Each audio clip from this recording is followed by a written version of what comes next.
We're starting ShadowDisc and Jorge conversation now.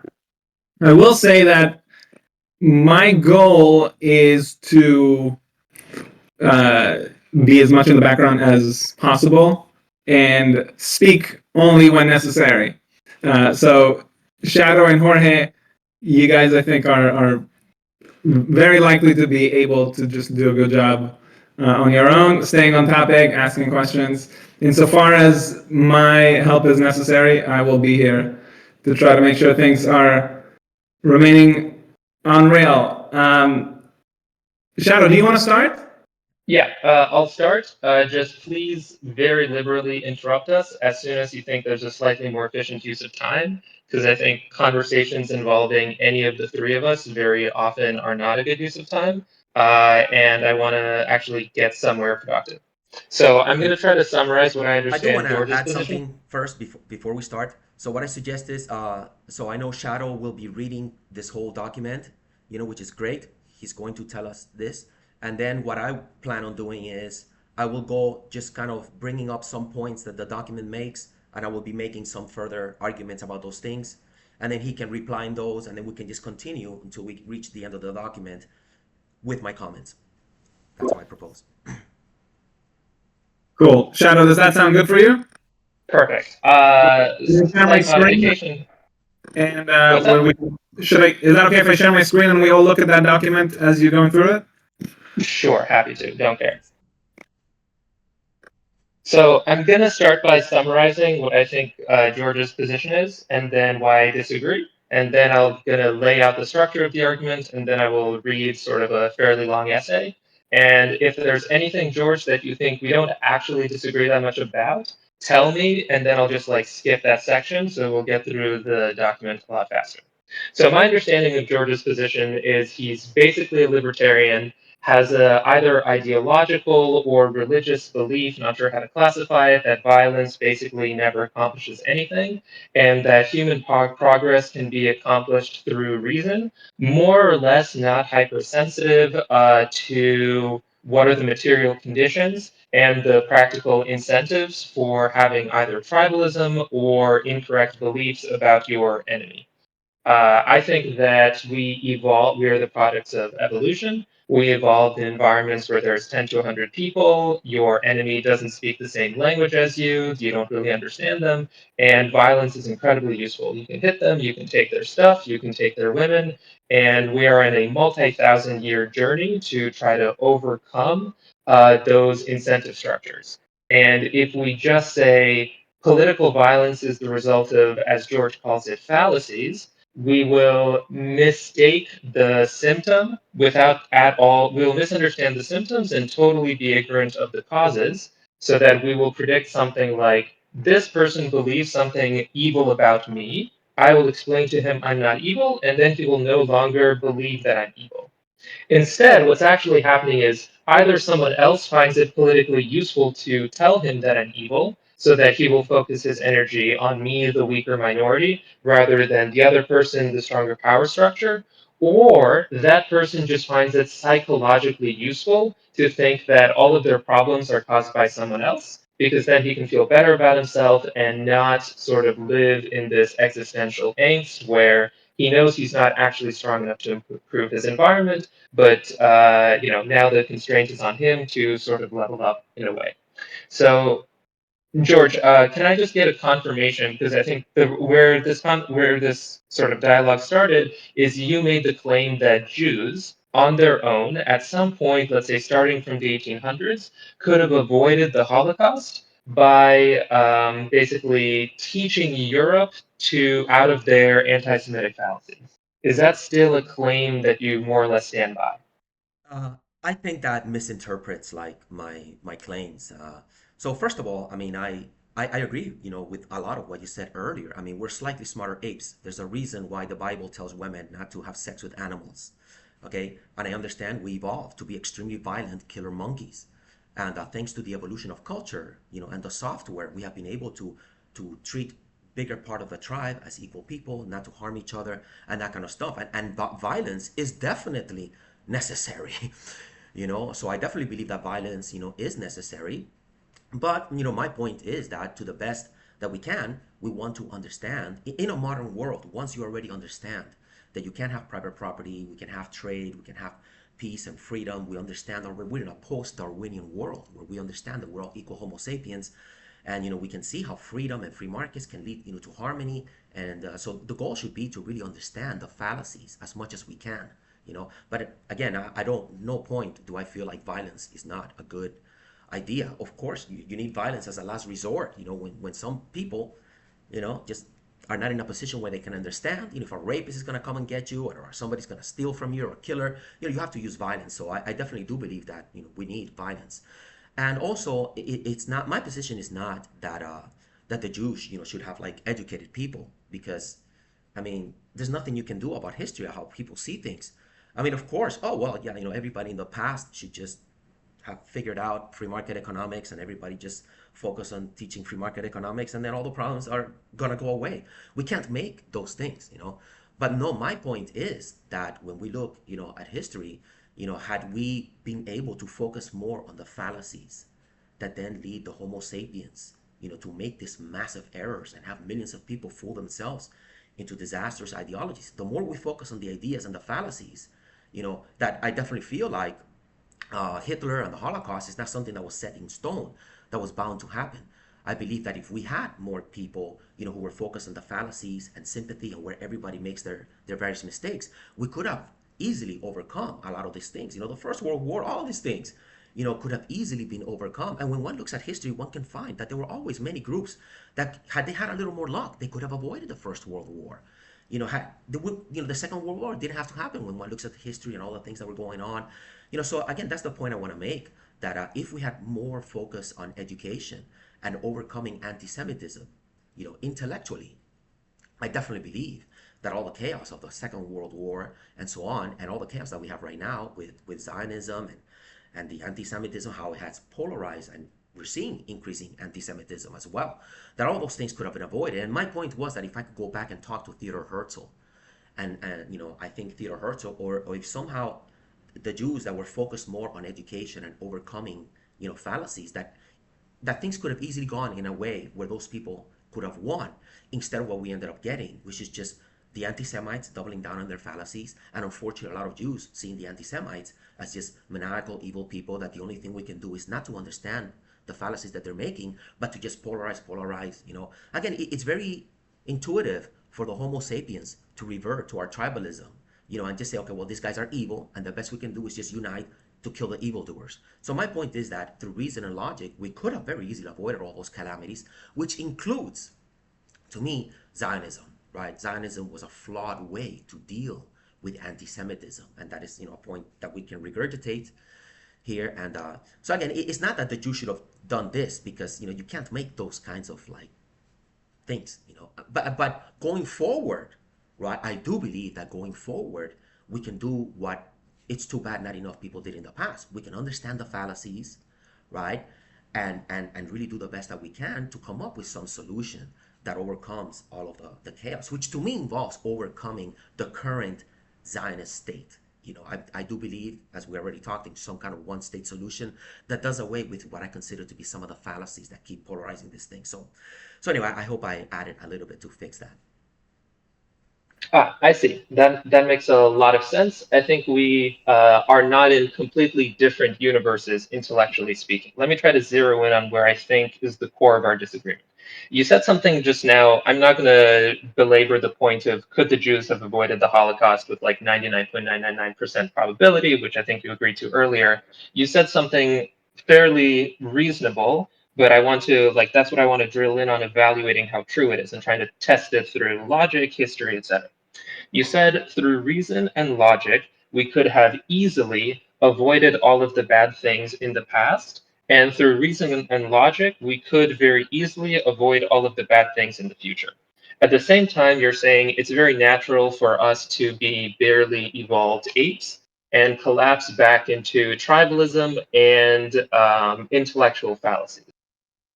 Can you help me understand how you got to the belief that through reason and logic we can easily avoid all of the bad things? I agree that it's possible. I agree that, nonviolence is always preferable and we should always push in that direction. And there's a lot of positive side effects from societies trying to think in those terms. And that's the moral stance we should have.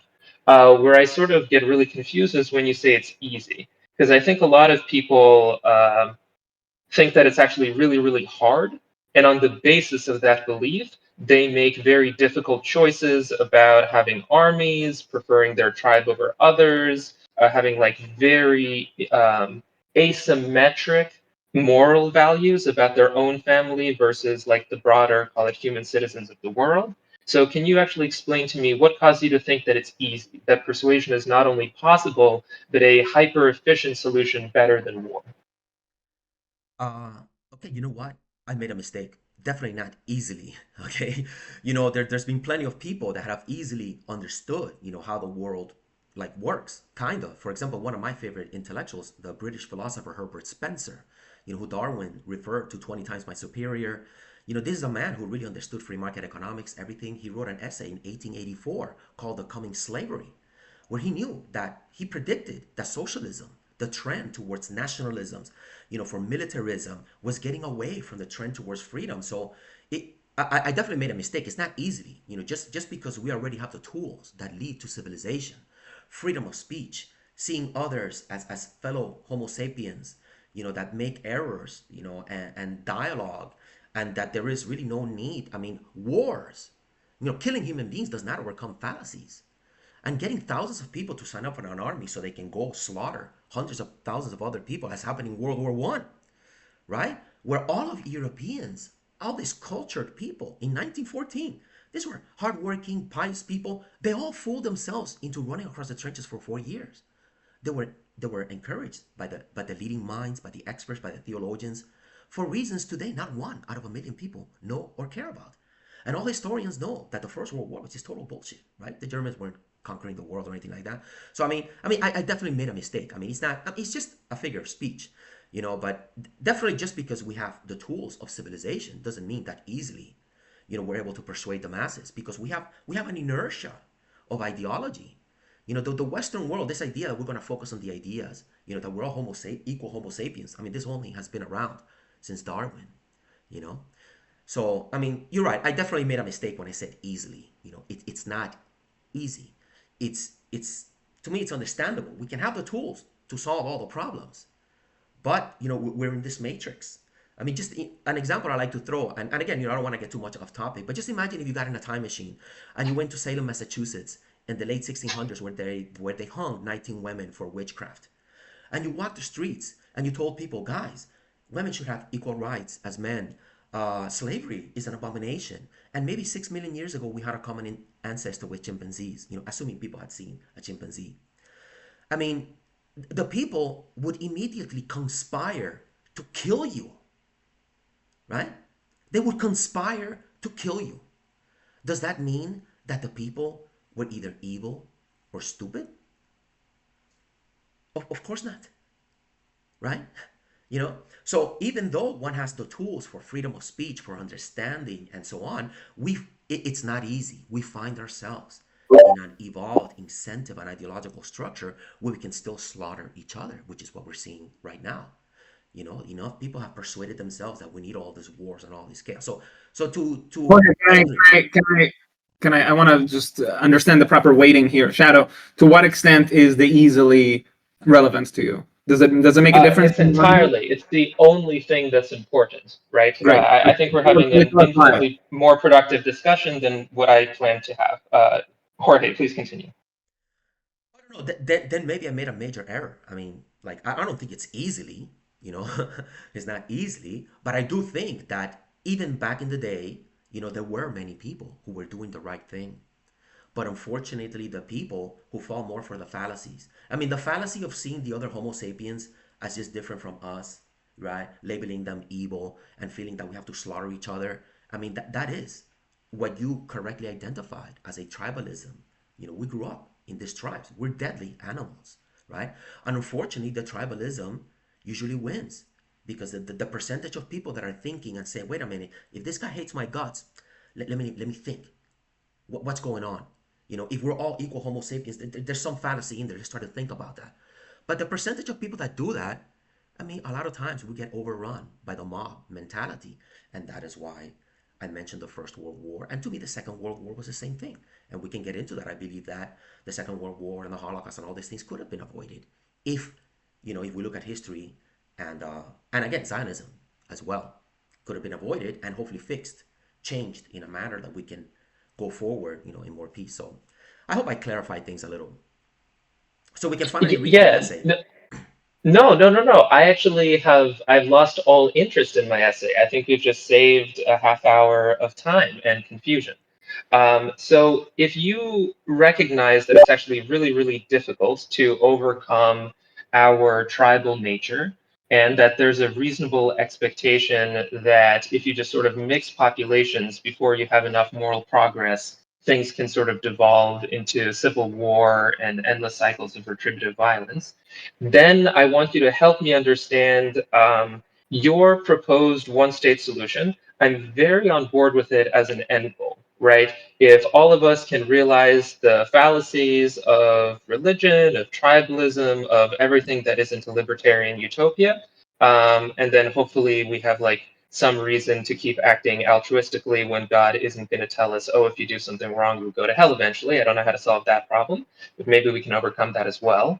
I want to understand how today you propose this one state solution, right? So, what are the preconditions, right? So, if you recognize that it's a likely outcome, that when you have tribalism, things turn out the same way that Lebanon, or the same way that Yugoslavia, or the same way that like 30 other historical examples I could give you that maybe people are less familiar with. When you mix intensely tribal populations, there's generally a huge amount of violence.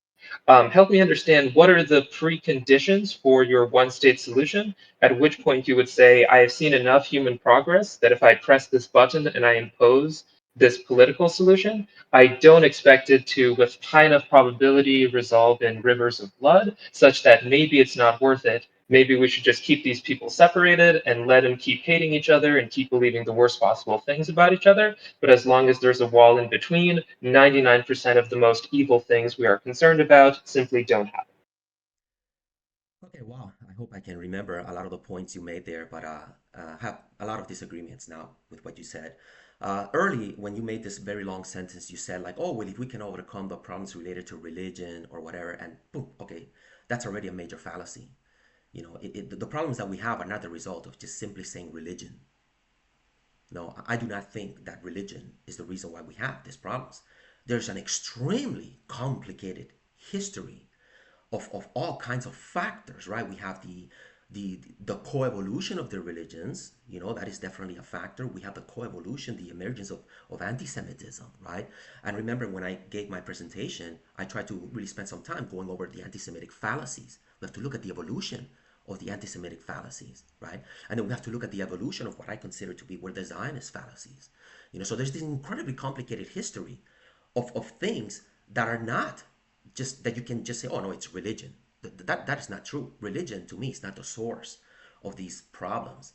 When we look from an evolutionary perspective at Western civilization, it is true, of course, that religion has been part of the discovery process where we've had a lot of religious wars and a lot of problems. But at the same time, the God of Abraham, you know, and its coevolution has been major in creating civilization, right? He got us the Ten Commandments, he got us all these things, he got us Jesus Christ, he got us Muhammad, and the Muslim world and all the wonderful things that have been a part of this complex evolutionary process. So when you mentioned at the beginning that, oh, like religion, this, that already implies that maybe what we need is just to secularize all these people to solve this problem. And that is already a bit of a mistake that I really disagree with. We really need to look at the complex evolution of all these fallacies, which includes a lot of history. And also, please, I prepared all my notes and everything was based on the fact that we were going to read your essay, which makes a lot of very good points that I think a lot of people think alike.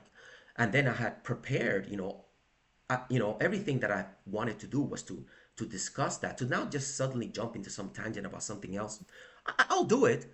But Rado, I will say this is to Jorge's point. I don't think that the point that you were trying to address with the essay have been obviated at this point, because I think they're still core. Because by Jorge's estimation, it's true that maybe it's not easy, but he nevertheless thinks that it's the big problem is not anti-Semitism; it is the Jewish reaction to it. It is Zionism that is now destroying and vitiating the world. Like in his mind, this is what happened, whether easily or a little bit more difficult. In the final analysis, he still thinks that if he were to go back in history, the person he should have spoken to was Herzl, not Hitler, No, but Herzl. no. You completely Oh, I speak to misunderstand both. George. I speak to both. I speak No, to no, no, no. everyone who made mistakes. George thinks that anti-Semitism causes Zionism, and he thinks that Zionism equivalent concepts and things like it cause anti-Semitism, and we need to educate everyone out of their prejudiced fallacies all at once. I fully accept that, and that makes life a lot easier, right? It's a lot easier than talking to someone who thinks that Zionism is the source of all anti-Semitism, and as soon as you get rid of Zionism, you solve global anti-Semitism. No. The specific thing that I disagree with is that persuasion is a plausibly effective strategy relative to self defense or population partition to avoid political violence. And my argument for that is that the reason why we have fallacies is because fallacies are useful. They're useful to the powerful people to distract people by getting them to fight among themselves instead of questioning the structures of power. And they're incredibly psychologically useful because of our evolutionary tribal history. I think 90% of the source of fallacies is evolutionary psychology, and maybe 10% is downstream of actually planning, conniving, powerful, agentic like people trying to distract the populations from their, to preserve power. So it's very much, I think that if we could resolve either what is the source of fallacies or how likely is persuasion to work, which is what my essay was about, then we could get there. George has already conceded that persuasion is very difficult, and I don't think we've at all addressed the sources of the fallacy. Having said that, I leave it to you, George. I'm happy to go into my essay. I think you understand my perspective, and so do the audience. I don't want to keep repeating myself. No, I definitely think it is very worthwhile to go over your essay because I think your All right. essay does a really good job of capturing, both a lot of wisdom, but also I think a lot of mistakes that many Jews and many Zionist influenced people end up making. So I think it is really good that we go over this essay so I can bring some of the things that I think are flaws Perfect. that I think a lot of people make. I And I agree. yeah, and I will also add that Okay. I mean you're sounding a little too conspiratorial, when you're telling me that the fallacies are used, by nefarious powers, so they can influence the masses and all these things. I mean, I'm somewhat joking around, but I don't really think that a lot of what's going on as far as like our major wars, as far as the Israeli-Palestinian conflict and all these things, I don't think it's just like fallacies that people at the top clearly are using for malicious purposes, to just do whatever they want. I think a lot of these problems, 99% of the chaos that we have, is a result of just mythology and ultimately people making errors and reacting to complex circumstances. Just like the Soviet Union, right? To me, communism was not a plot by Lenin because he just wanted to like rule society and fuck everyone over. No, when you look at the Bolshevik Let's Revolution, come back to the nefariousness of it. I think that might be incidental and not inherent in Shadow's point. yeah, It okay, could so just maybe I be make a mistake. Maybe I'm just, yeah. it's, I'll shut up. but Let's read this because there's a lot going on here. So, Shadow. Do you want to Right. narrate Yeah, this? I'll read it. I'll take 20 seconds to lay out the structure of the argument, and then I'll read it. But just to the last point, like I said, 90% of the variance is explained by tribalism.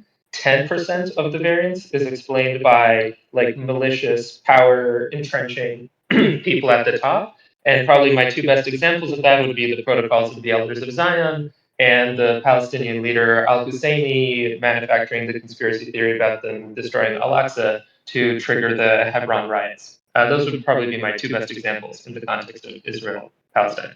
Okay, so the structure of my essay is basically I think that the Jews, for about like 150 years before the pogroms and the Holocaust, very much tried to do everything that George was suggesting. They tried it really hard and like very non-violently, probably better than any other minority in the history of the human species.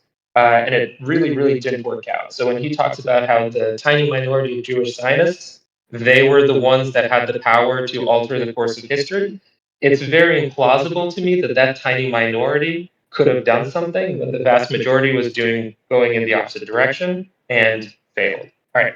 I'll go through my essay now. So the essay is called "They Already Tried That: A Speech on Anti-Semitism, Persuasion, and State Power." So George, my friend's argument rests on a premise that European Jews could have meaningfully tried to alter the course of history through education, or that other non-Jewish actors could have also, improved education in a way to avoid all of the bad stuff. I think this gets the history very incorrect. So the main point is Jews did try pretty much everything. So they tried assimilation. Throughout the 19th century, Jews across Germany, Austria, France deliberately abandoned traditional dress, language, and religious practices to become almost indistinguishable from their neighbors. Thousands converted to Christianity, thousands more intermarried, they spoke German, not Yiddish, they named their children Friedrich and Karl. The response was not acceptance, it was the accusation that they were infiltrators, that assimilation itself was a Jewish trick. They tried Enlightenment philosophy. In the mid 1700s, a movement emerged among the European Jews, sometimes called the Haskalah, the Jewish Enlightenment, whose entire project was presenting Jews as rational, modern people fully compatible with European civilization. Its most famous figure was Moses Mendelssohn, one of the great philosophers of the era, celebrated enough that even Kant respected him. Friedrich the Great knew his name, and he was a genuine intellectual celebrity in German-speaking Europe. And yet, Mendelssohn himself spent his entire life classified as a Schutzjud, a protected Jew, a legal status that had to be periodically renewed, like a permit to exist. His philosophical reputation changed very little about his legal standing. He couldn't own land, he paid special taxes that applied to Jews alone. His non Jewish friends were simply born with rights he had to petition for. His own children eventually drew the logical conclusion, right? They didn't do what he did, they looked at what happened to him, and instead they said, I give up on being Jewish, I'm converting to Christianity. Not out of religious conviction, but because it was the only practical way to access the rights that Mendelssohn has spent his life arguing that Jews deserve.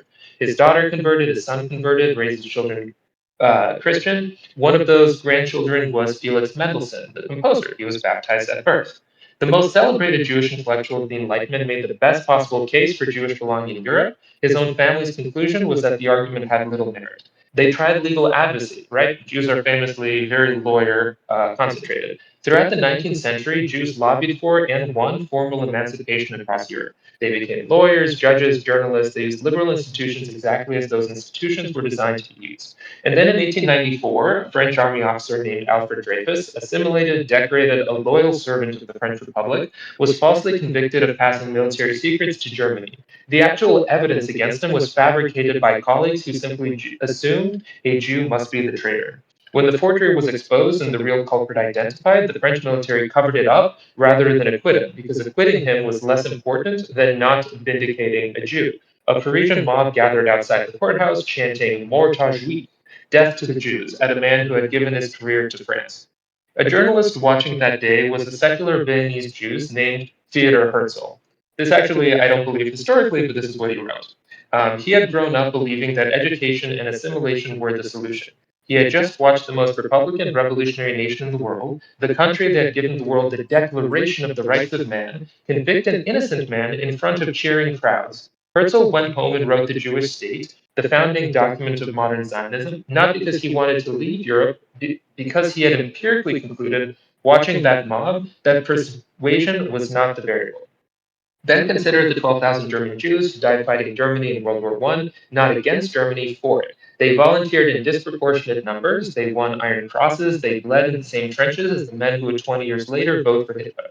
What did that sacrifice earn them? The stab in the back myth, the claim which spread across Germany after the war, that Jews had caused Germany to lose by sabotaging it from within. There was actually a census trying to prove this, conducted of Jewish soldiers during the war, specifically to investigate if they were pulling their weight, and the results showed that they were actually serving and dying just at the same rate as everyone else, so the army suppressed the findings. The more Jews demonstrated loyalty, the more elaborate the framework had to become to explain it away. This isn't a fallacy, this is a political incentive to pick a minority and blame them for all the problems wrong with your society. Why it was always going to fail. The model underlying my friend's argument treats anti-Semitism like a bad math problem. Someone made an error, you show them the correct workings, they update their answer. But ethnic hatred isn't a logical proof, it's a social technology, it does its job. Weimar Germany, Germany between the wars, had hyperinflation so severe that people were burning banknotes for heat because they were worth less than firewood. It had military humiliation from the Versailles Peace Treaty, which stripped Germany of territory and saddled it with war debt. It had genuine grinding political chaos, multiple attempted coups, street violence, no stable government. The people living through this needed an explanation. The Jews did it was not a conclusion people reasoned their way towards. It was a relief, a simple story for unbearable complexity. And critically, the question was never whether it was true, the question was whether it was useful. That's why refuting it didn't work. The most important anti Semitic text of the 20th century was a document called the Protocols of the Elders of Zion, a fabricated transcript of a supposed secret Jewish meeting to take over the world. It was exposed as a forgery almost immediately. In 1921, the Times of London ran a detailed investigation. The forgery was not subtle, but it didn't matter. Within a decade, the American automobile manufacturer Henry Ford had distributed 500,000 copies of this across the United States. It was taught in German schools, it was one of Hitler's favorite texts. The people who wanted to believe it found the reputation just less psychologically satisfying than the original lie, so they ignored it and they kept reading. Prejudice is demand driven, not supply driven. When the demand exists, the arguments are supplied. When those arguments are refuted, new arguments, new conspiracy theories appear to replace them. You're not fighting bad logic, you're fighting the social need, and social needs do not get argued away. Now, let me talk about what a state actually achieves, why Zionism has practical value to solve this problem, or at least mitigate the negative harms of it in a way that I'm very open that persuasion might be better, have fewer negative side effects. Certainly, plunging the entire Middle East into war forever is not ideal. What the Jews of Europe lacked was something no argument can provide, the institutional power to protect themselves when the mob came. And we know what that power actually looks like in practice because we have recent history to look at. In the Soviet Union, Jews lived for decades under a government that banned Hebrew, shut down synagogues, and treated Jewish identity as a liability. Jews who applied to emigrate were routinely fired from their jobs, denied exit visas, placed under KGB surveillance. They became known as refuseniks. One of the most famous, Natan Sharansky, was arrested on fabricated charges of treason and spent years in a Soviet gulag. He didn't get out because someone made a persuasive argument to the Politburo about ethnic tolerance. He got out because Israel and the United States applied tremendous pressure over the years, and when the Soviet Union finally collapsed, roughly 1 million Soviet Jews had somewhere to go. Israel absorbed them, and that's why Israel exists, so that when Jews somewhere else are mistreated, they have a place to go and some sort of state capacity to ensure their arrival. In Ethiopia, there was an ancient Jewish community called Beta Israel. Jews who had been cut off from the rest of the world Jewry for centuries, living in the mountains, facing discrimination and a lot of violence. In 1984, as the famine was killing hundreds of thousands of Ethiopians, they were basically all airlifted into Israel. Without Israel, no logical fallacies or libertarian arguments could have resolved this situation. It required state capacity, and that state capacity would not exist if not for tribally motivated self organization. And then there are the Jews of the Arab world, a fact that often gets left out of this conversation entirely. Before 1948, there were ancient Jewish communities across the Middle East, North Africa, and in some cases, these predated the era of, I don't want to say conquest, that's a very rude word, but let's say cultural spread throughout the land. There were 150,000 Jews in Iraq, descendants of the community that lived there since the Babylonian exile. After the establishment of Israel in the 1948 war, these communities faced pogroms, expulsion, and the legal stripping of citizenship and property. Iraq passed laws that stripped Jews of citizenship if they emigrated. Egypt kicked out their Jews after the 1956 Suez Crisis, as they did all foreigners. That wasn't necessarily too anti Semitic, to be fair. Libya's Jews fled after pogroms and were finally expelled entirely when Gaddafi came to power in 1969. In total, almost a million Jews were displaced out of Arab countries in about 20 years. There was no reason for this to happen, right? Those Jews were not Zionists, those Jews were not a fifth column. There was effectively nothing that forced those societies to say, these Jews are not citizens that we can have around. And it also doesn't make sense to kick them out into Israel and then not accept a dual population transfer, right? Like either Israel exists and you can kick out all the Jews there and it's a Jewish state, or it's not, right? This was purely tribalism. This was purely, we feel bad about something happening to our tribal members, and we will respond to completely other people and persecute them to make ourselves feel better because we can't actually accomplish our political goals. This is what a state does. It doesn't make anti Semitism go away, it doesn't win the argument. It provides a place where, when things go wrong, and the history suggests things go wrong with some regularity, especially to minorities, there is a door, someone to build it, and someone to open it. Now, the questions that I genuinely like answered is number one, if anti Semitism primarily persisted because Jews failed to make good enough arguments or that persuasion was possible, why did it intensify as Jews became more educated, more integrated, and more economically successful? Shouldn't better argued Jews have produced less anti Semitism, not more? Two, to the point of George, and I want to push back just to that 10% magnitude. The Protocols of Elders of Zion were publicly, thoroughly exposed as a forgery in 1921. It went on to become one of the most widely distributed documents of the 20th century.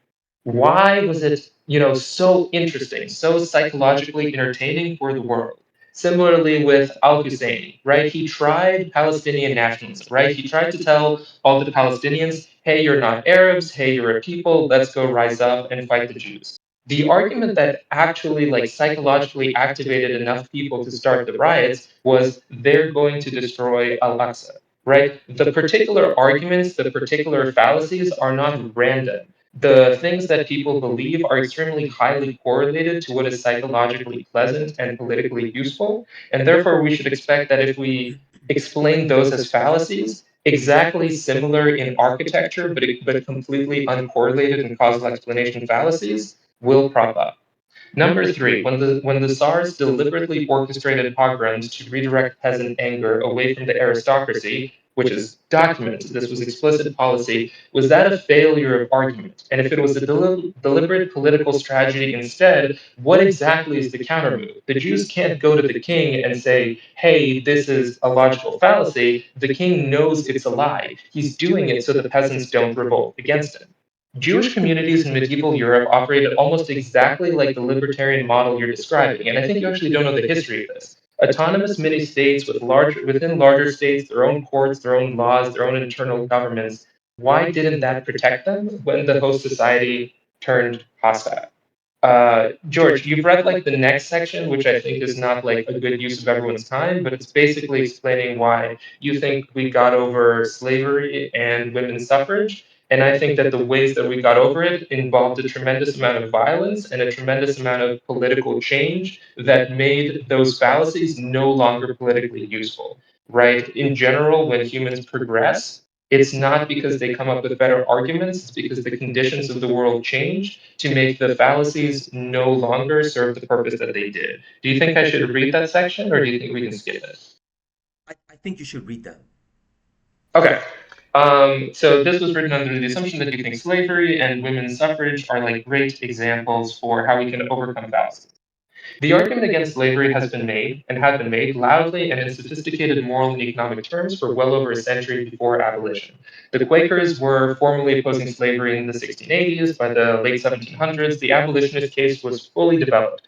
Philosophically, theologically, economically. It didn't end slavery. What ended slavery in the United States was the Civil War, the single bloodiest conflict in American history in which 620,000 people died. This is not a persuasion story. This is a story about industrialized state violence on a massive scale, resolving a question that argument had failed to resolve for 180 years. And it's not even that they fought a war over slavery. Slavery had nothing to do with the war. The South wanted to secede, the North wanted them not to secede, they had a war over it, and as a result, we got rid of slavery. And crucially, emancipation didn't end the persecution. The argument had been won legally and morally, and then came the Black Codes, convict leasing, systematic disenfranchisement, and lynching, roughly 4,000 documented lynchings in the American South through the 1950s. The legal argument had been settled at gunpoint. The social persecution continued for another century and required further state intervention, federal troops, Supreme Court orders, the Civil Rights Act to even partially address. At no point was the mechanism primarily persuasion. It was a hugely positive factor, but it wasn't the primary cause. The argument for women's suffrage was first formally made at Seneca Falls in 1848. The 19th Amendment passed in 1920. That's 72 years during which the argument was being made, loudly and well and failing. What changed it? Largely World War I. When millions of men went to war and women ran the factories, farms, and hospitals that kept the economy functioning, the political calculus shifted. They had become so useful, so necessary for society, that persecuting and suppressing them simply made no economic political sense. The suffrage movement wasn't purely argumentative either. It involved organized civil disobedience, hunger strikes, and sustained political pressure that imposed real costs on those in power. More fundamentally, women in Western democracies were discriminated against and denied rights, which is serious. They weren't being rounded up and murdered by state apparatus. You can take time and spend 100 years to make an argument, impose nonviolent political pressure if you just want equality. But if you want to survive, this is not an iterated game that you need to play. At some point, you have to protect yourself. Neither of these examples actually show persuasion doing the primary work. In both cases, what you actually see is the argument existing for a very long time, with some effect, but not enough to make a difference, followed by a change driven by shifts in material conditions, economic interest, organized political power, or outright violence. The argument was a necessary precondition, right? No one's saying that ideas don't matter. If you get rid of the cotton gin and suddenly it's useful to make all of the slaves programmers instead of manual laborers, you're still going to have slavery. But if you have the argument, it's not enough to just make the argument. If your model if your model predicts that good arguments end persecution, and your two best examples are a war that killed 500,000 people and a 70-year campaign that succeeded largely because of a world war, my argument is your model needs revision. I await your reply. All right, cool. Yeah, thanks for reading that. And Yeah, so there's a lot there. Jorge, what do you think would be the best way for you to engage with this? Because I mean, there's a lot here, going all the way from whether the Jews have actually done everything that you're saying, whether if only they did it marginally more, things would have been different, and then the entire understanding of fallacies and where they're coming from, and whether they're demand driven or supply driven, and then concrete examples of arguments not winning the day. How would you like to tackle this? yeah, so what I'll do is, I'll just go. I mean, first I'd like to say just a few general things, at the beginning, and then we'll just go. He wrote this, and you can scroll to the top where he wrote that, and then I make a couple of points, and then he can add something to that. Now, I do hope that we can cover this quickly because obviously we can go on many tangents here and spend 20 hours. So I will quickly read my little things and Shadow, when you reply, make your little reply. But at no point am I gonna go even on a 3-minute tangent. So we can at least finish the whole thing. And then if we have more time and we want to, then we can go back and really expand on a lot of things. So, so I do want to say just a few, uh,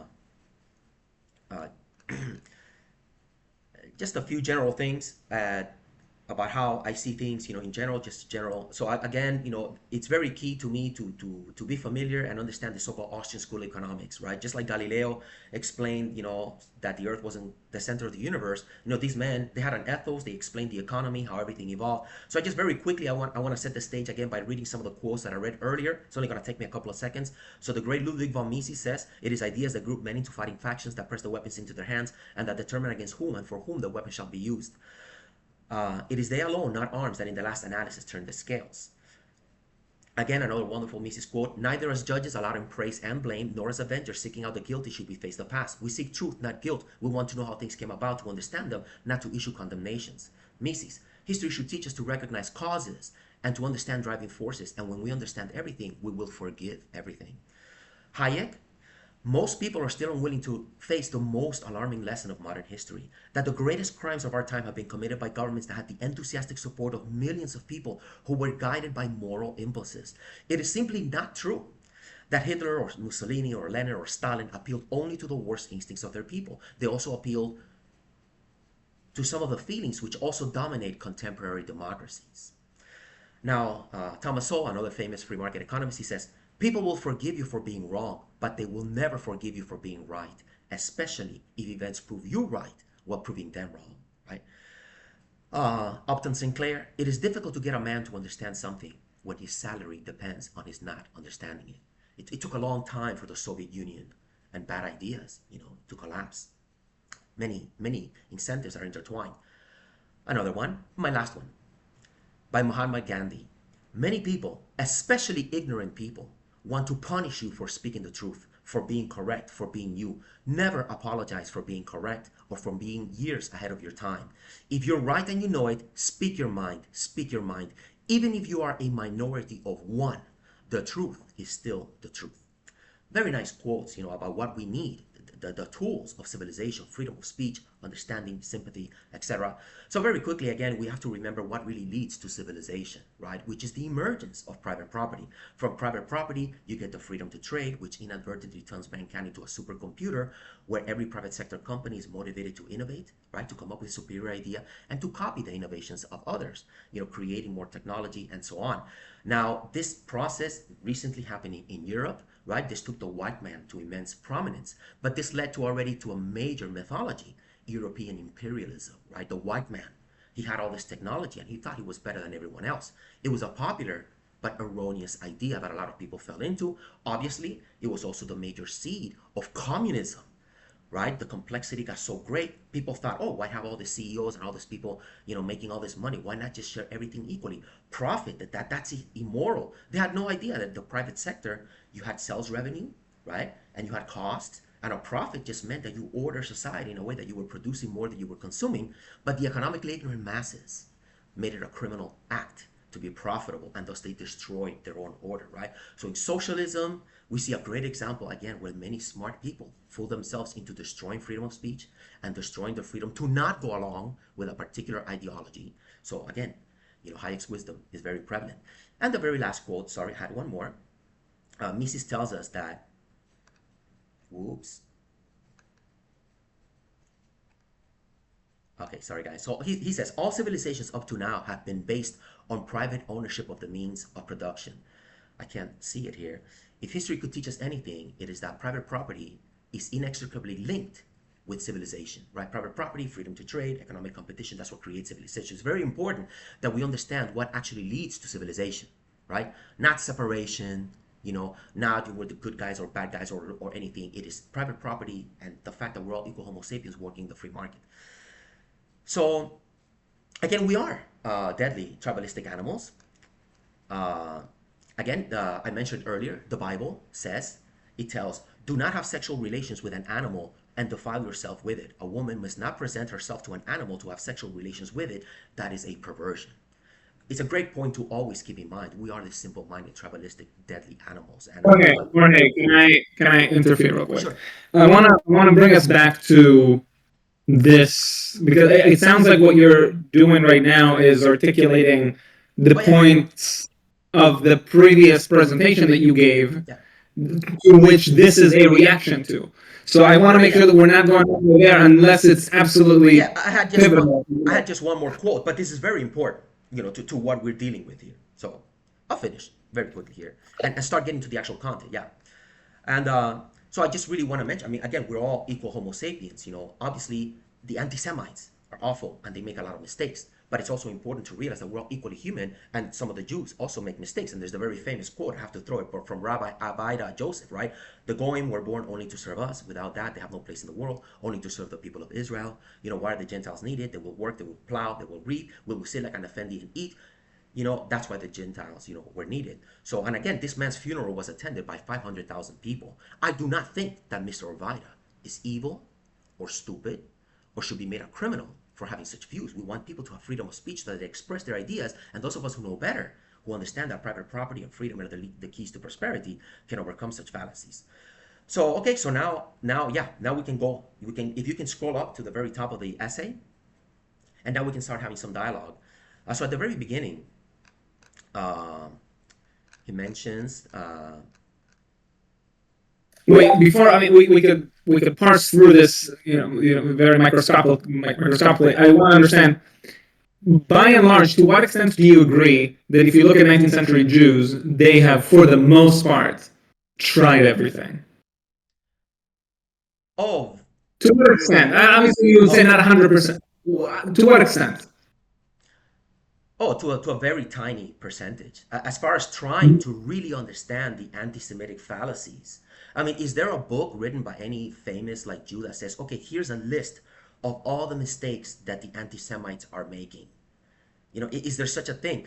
Like right now, again, and I plan to discuss this in the way I have you, but so you're causing me to go a little bit out of subject. I mean, just look at something like the I'm Western. just trying to get a high level, just so that we understand the compass of where you're Yeah, going yeah. with So this. my high level explanation is that at the level of the mob, right, the anti Semites are just a mob. And at the level of the masses, the Jews have just reacted to anti Semitism, right, as like how as you would expect any large group of people. Oh, they're evil. We gotta unite to deal with these evil people, and we gotta have wars, and we gotta overcome them through violence and politification. So overall we have the anti-Semitic large group of people and the Jews making similar fallacies. The fallacies that the Jews makes are far more difficult, right? Because you have to look at the other person and say, okay, they're obviously doing bad things. Now I have to figure out what they're doing. It's a lot easier to say, oh, they're obviously doing bad things, so they're the bad guys. But to take people who are making errors and try to just overcome them through violence, that too is a mistake. So I think generally speaking, Jews did not try hard enough or did not end up doing. No, it's not even that they didn't. It's that they got overpowered by the ones who were more militant.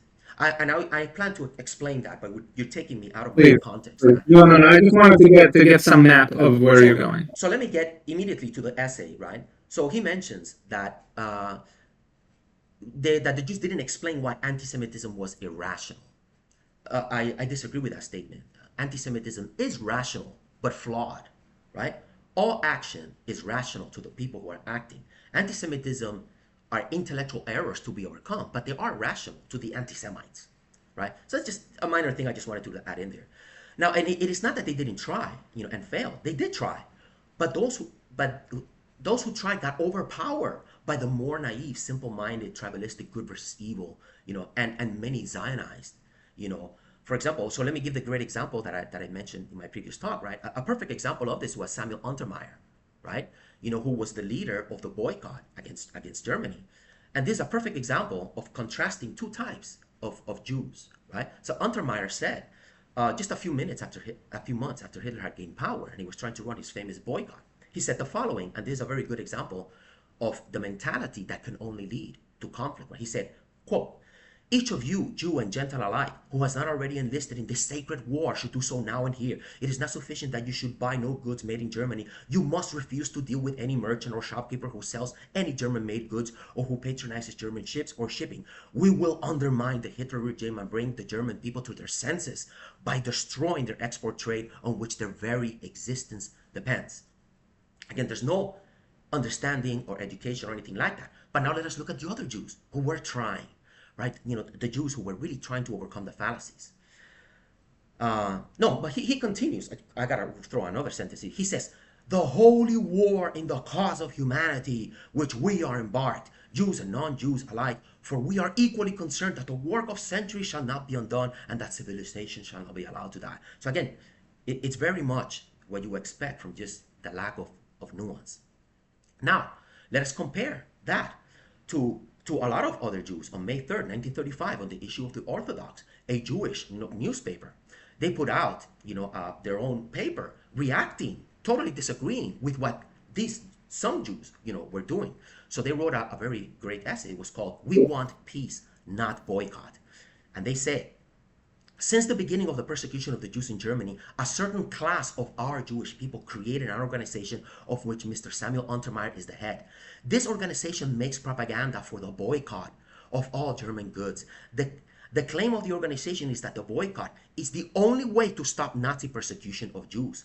But this organization does not represent the Jewish people and has no authority to speak on their name because all the representatives of this body have been appointed themselves without any authority. The Orthodox Jews, who are the minority, who are the majority, and who represent Judaism, never gave any authority to any individual or to any organization to use their name for boycotting German goods. Not only have the Orthodox Jewish people not given any authority to speak on the name of the Jews, but our own investigations show that the American Jewish Committee, which is the greatest Jewish non-Orthodox organization in America, of which Dr. Cyrus Alder is president, and leading Jews such as Felix Warburg, Supreme Court Justice Ivor Lehman, Mr. Lesson Rosenwald, and many others are against any boycott movement. Jorge, Jorge, can may I I? interrupt you? Guys, can I finish? So as soon as I finish this, then we can Absolutely. have the dialogue. But can I finish?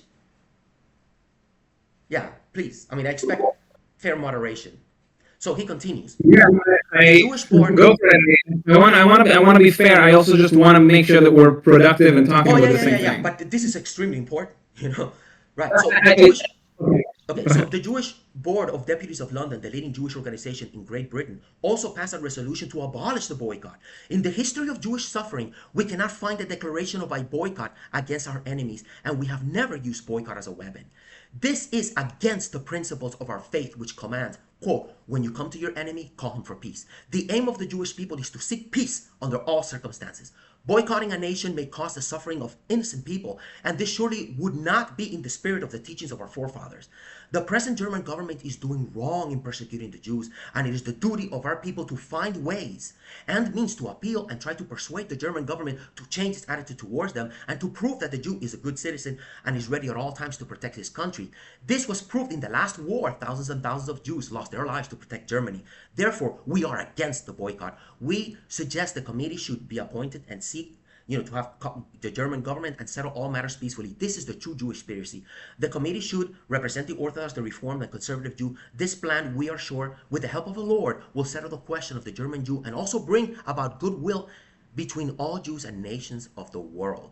So these quotes, so I'm done with this quote. So these quotes show the evolution of the Zionification of Jewish identity, just like it led to the socialization of my own family members in Cuba, right? Cuba at some point had Roman Catholicism, an ideology that was more suitable to private property and civilization. But we communized ourselves and we mutilated ourselves with a bad ideology. So this was just one example, of that. So if you want to now jump in and say something regarding this quote. Okay, so I'm going to try to set up the two different world frameworks that I think we're operating under, and then I want you to help me tell me if is this an accurate description of your mind, and then tell me how we can figure out what's true. Okay, now So I do it want to seems suggest that we don't get into some major now 10-minute philosophical thing. I would like to do that maybe after we go through all the little points. And this was by far the longest thing I have in here. This was the longest. Everything else I'm going to be saying is like 30 seconds, absolutely. Up to you. Go ahead. Okay, yeah. So part of this, so again, the communism came by as an ideology that really, wrecked my own civilization and a lot of people. And again, so remember, to me, Zionism was as a reaction. It's not something that can overcome the fallacies. And very important, right? Vladimir Jabotinsky, I have to add this quote. Jabotinsky said, "We hold that Zionism is moral and just, and since it is moral and just, justice must be done no matter whether Joseph or Simon or Ivan or Ahmed agree with it or not. There is no other morality." Right? So Zionism made it a moral thing. It's no longer the Ten Commandments, And he also said in the essay, culturally, they, referring to the Arabs, are 500 years behind us. Now, he said this in 1923, in the very same year that David Ben Gurion went to Moscow, okay, to celebrate the 7th anniversary of the October Revolution of Communism, okay? Whatever state of culture the Palestinians and the people in there had at the time, it was far ahead of what the communists were doing and were about to do. So it's just another sign of the fallacies, of what were going on. So, okay, so I make that little point there. Yeah. Jorge, I'm trying to understand. Are you going through his paper systematically, or are you doing a download of a different worldview? Just so No, no, that no, no. I'm I'm going through his paper. I needed to set the stage and make that, But okay. again, So his I brought paper. up a very important point, right? We're starting to see the evolution of an idea. If we're going to have conflict, that's because people are not trying to understand the ideas. So we need to look at the creation of a mentality that says that we're going to overcome anti-Semitism through force and violence instead of reason or But understanding. the reason that I feel like it is not actually engaging with Shadow's argument is because you are he at least for this first page, he's building the case for how the Jews did try to engage. And you're highlighting moments in 1935 when Hitler is in power, where a few Jews in their community saying is not representative of them. A few Jews are saying, let's be free market and let's oppose and not buy certain products. But he's making a different argument. He's saying, by and large, the Jews have tried to an extraordinary extent to assimilate, to integrate, to shed away their identity, and I'm trying to see how you're engaging with Okay, that. good, good. In his essay, let's continue. The essay, it says it was the response, Jews trying to assimilate, right? The response was not acceptance. It was the accusation that they were infiltrators, that assimilation itself was a Jewish trick, right? I understand, right? The world is not perfect. It takes time, little by little, for people. Sure, there are naive anti-Semites always making errors, but the increasing number of people, as we can look through history, right, was becoming less and less so. I mean, just look at today. Who in America, looks at somebody who might have had a Jewish ancestor and say that you are an infiltrator? Look how far we've come, right? So, I mean, the point I want to make, just by that little piece is that, just because things were bad, for the Jews, it still doesn't justify, certain attitudes. Now, bringing up Moses Mendelssohn, another great example, right? It's the middle of the 1700s. Yeah, I mean, the fact that Jews were mistreated in the middle of the 1700s and they're trying, to get more rights. I mean, what's the point? Women in the 1940s in New York City, they were married. They couldn't own property. They couldn't do all kinds of things. So, I mean, the point I want to make is that bringing, history about how bad the Jews had it in the past. I mean, I just don't think that it makes the case that somehow leaving Europe, and coercing Theodor Herzl made up national identity in the holiest places, that was the way, to overcome anti-Semitism. So, also, if you can scroll to where he has that, he mentions that they tried legal advocacy. Through the 19th century, Jews lobbied for and won formal emancipation across Europe.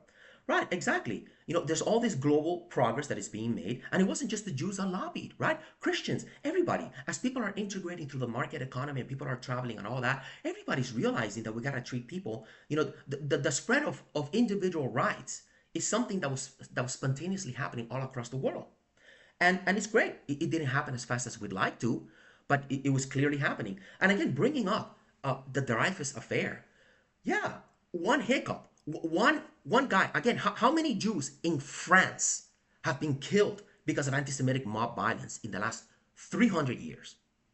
Maybe zero. Jorge, can I pause you here, Shadow? He's reacting specifically to the things that you're saying. Right. He's saying that it's sure they tried, maybe they didn't try it in the right way, but they tried, but these things take time. What is it about your position that makes you so impatient?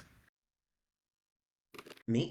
This is a question for Shadow. Oh, Shadow, he's reacting to what you're saying. I'd like to get your thoughts. He says things were improving. Look at America. Right now it's nobody thinks the Jews are infiltrators. So things are fine, and it's just a matter of time for things to be fine in Europe. Why couldn't the Jews have waited, by your own account? Shadow, if you're saying something, you're on mute.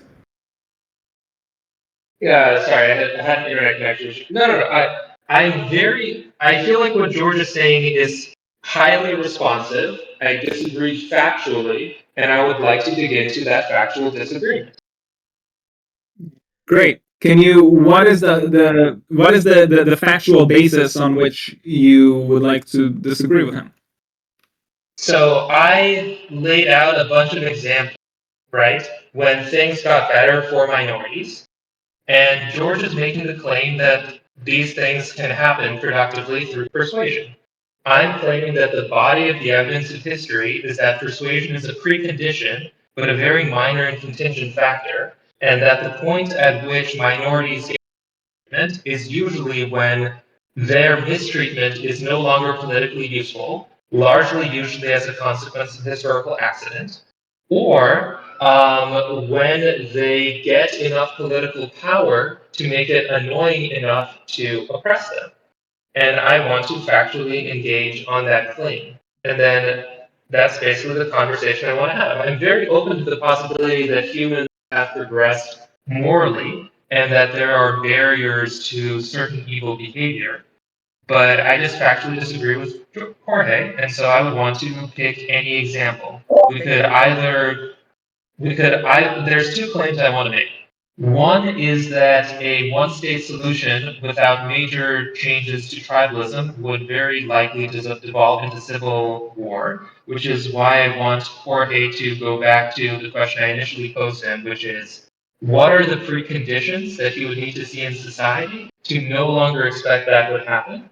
Or we could have the conversation about let's talk in about pre-Nazi era 19th like Germany. And he seems to be saying that the tiny minority of Zionist Jews somehow overpowered the large overmajority of like secularizing liberal Jews that are doing the arguments that he was saying. And I'm saying none of that matters. What the Jews did had absolutely no impact whatsoever. The reason that Nazi Germany happened is because Germany needed a story for why everyone else sucks and that they deserve to conquer the region. That's like the first thing, basically the Treaty of Versailles story. And the second, which was basically Hitler's ideology, was that we have all these German tribes.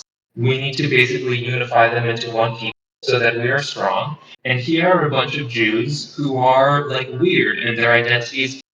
And if a Jew can be German here and then suddenly goes somewhere else and now he's American, that is a threat to my concept of German tribal, like tribalism. That is a threat to my identity. So those two things are why Nazism happened. The claim that I'm making is like the Zionist Jews had approximately zero impact whatsoever in the course of history. So those are my two claims, and it's up to Jorge, which of those two conversations we Excellent, have. excellent. Right. Well, that's why it is very important that you write this article, which you did, and I put the time, okay, into going piece by piece, because everything that you just discussed, I will be dealing with as I go through your article. So let me just quickly finish this here, and once we finish this here, we will see whether I've actually answered your questions, and then we can talk about this some more. But let me just finish, because I mean there's just a lot going on, and a lot of what you said Okay, right do now you have notes was you'd just an like to incredibly put on the gross screen? oversimplification. I mean, we cannot simplify the complexity of history into just, oh, some guy has some ideology and all we can do is just pure evil and have a massive world war. That is why we keep getting in chaos. We need to have people. Wait, Jorge, quick clarifying question.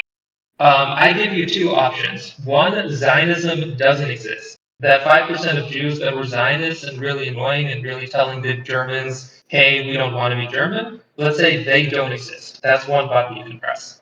Another button you can press is World War One doesn't happen, the Treaty of Versailles doesn't happen, and all of the German tribes were never disunified. There was always one German people. So what this means is you don't need an ideology purpose of unifying all the Germanic tribes into one empire, and you don't have a bunch of issues related to the indignity of the Treaty of Versailles. Which of those two buttons do you think would be overwhelmingly more likely to avoid Jewish persecution? The existence of Zionist Jews or those other two factors? Again, why are we trying to simplify everything to this weird hypotheticals? I have no idea if we could go back in history how these things play out. I mean, had there been no Right, First my, World my War? claim is it's a problem. No, My both, claim is both, it's a both, both, massive both failure of your scenarios. To me, both approach that scenarios. I'm answering your question right now. Both scenarios would have likely had a massive positive effect in not having the Jewish persecution and all the Jew-Gentile problems that we have today. Both scenarios would have played considerably to that. And I think if I can just finish doing this here, this will become obvious. I mean, that's the whole point why we're doing this. I thought we were going to I write this article. apologize. Go ahead. Make your full argument. I apologize. Genuinely. Great, thanks. So Theodor Herzl, again, remember Theodor Herzl wanted to, like, he cared nothing about Judaism. He wanted to convert all the Jews to Christianity. This is something, very important to keep in mind, that his project had actually nothing to do with the God of Abraham, so just something to keep in mind.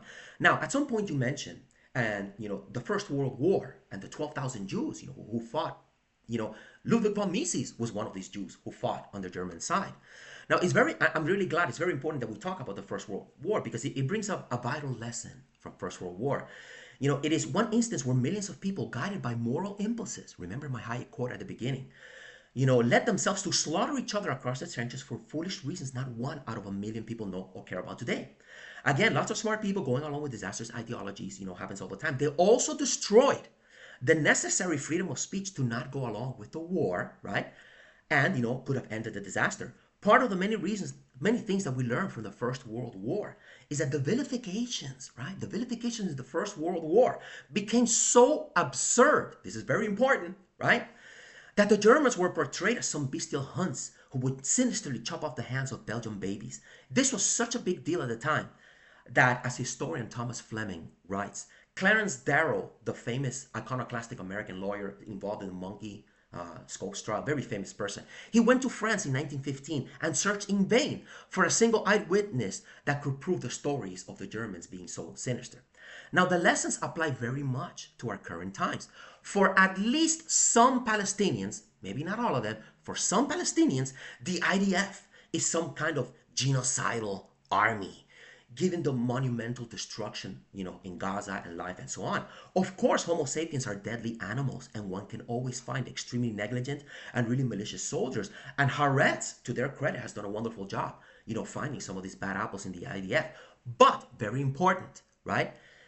It is nonetheless a major error to classify any group of Homo sapiens as being that different from any other group of Homo sapiens, when what really matters is the ideas and circumstances that group men premises. And of course, the same applies now with Hamas fighters, who are seen by Israelis like some non-Homo sapiens, totally uncivilized terrorists who just want to behead babies, like the famous bullshit story of the 40 beheaded babies that broke out early during the war.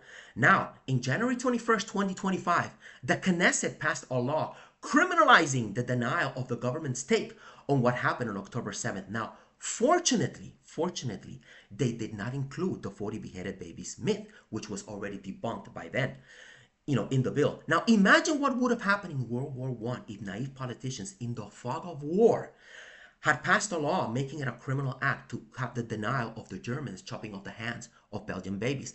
Also, very important, today, it is widely understood that much of the destruction of the cars and properties in the early days of the Israeli-Hamas war was due not to some maniacal, non-Homo sapiens Hamas fighters purposely massacring and raping people everywhere, but the chaos and the fog of war, and Israeli soldiers with powerful weapons inadvertently and purposely via the so-called Hannibal Directive, blowing things up, including their own, to prevent the mass capture of hostages. Now, none other than Jonathan Pollard. It doesn't get more Zionist than Jonathan Pollard, as you guys know. He even mentioned himself. He said, I heard last week that the bulk of the damage in Gaza was caused by our soldiers, and that the destruction you see was caused primarily by our soldiers operating in contradiction from the orders from the top. This is what I heard all across the board by people from platoon, company, battalion, brigade, divisional commanders. So yeah, that's something that I wanted to throw about, about the chaos, So I just wanted, to add that there. Now, you get to the stab in the back, right? The stab in the back myth, very important. I get it. I totally get it, right? Fallacies, right? By World War I, right? By World War I, Zionist ideology, right, was also already having an inadvertent, impact on things. Now, this is very important. Why do we even have the Balfour Declaration? You said earlier that Zionists are like inconsequential, right? No, but why do we even have the Balfour Declaration, right, which set up a lot of these things, right? Now, wanting to win the support, right, of Jews everywhere for the war against Germany, on November 2nd, the Balfour Declaration was made. The British government officially made it a policy, to create a home, for the Jews. And on October 24th, James Balfour, right, before the Balfour Declaration came out, he said, the vast majority of Jews in Russia and America now appear to be favorable to Zionism. If we could make a declaration favorable to such an ideal, we should be able to carry on extremely useful propaganda in both Russia and America. Okay? So he's already recognizing that the Zionists have their own particular worldview, their own interest. And Wait, Jorge, isn't this proof that you're incorrect, right? You just said that the Balfour Declaration happened because Balfour was an anti-Semite who thought Jews had a ton of power in America and Russia, and if only he gave them Israel, they would support him in all future conflicts. But he was wrong about this, right? The Jews had almost no power in Russia. They had very little power in the US. Basically, every historian recognizes that the reason for the Balfour Declaration was he incorrectly thought that the Jews would be able to help him and England, right? Isn't this proof that you're just going to come up with conspiracy theories regardless of what the Zionists do? Whoa. I don't think I'm coming up with like conspiracy theories. I mean, I think I'm bringing up. No, Balfour. No, everything you're saying is correct. Balfour had a conspiracy theory. His conspiracy theory was that Jews had a ton of power in the Soviet Union, and if I support Zionism, they will help us with everything that England wants. He had a conspiracy theory.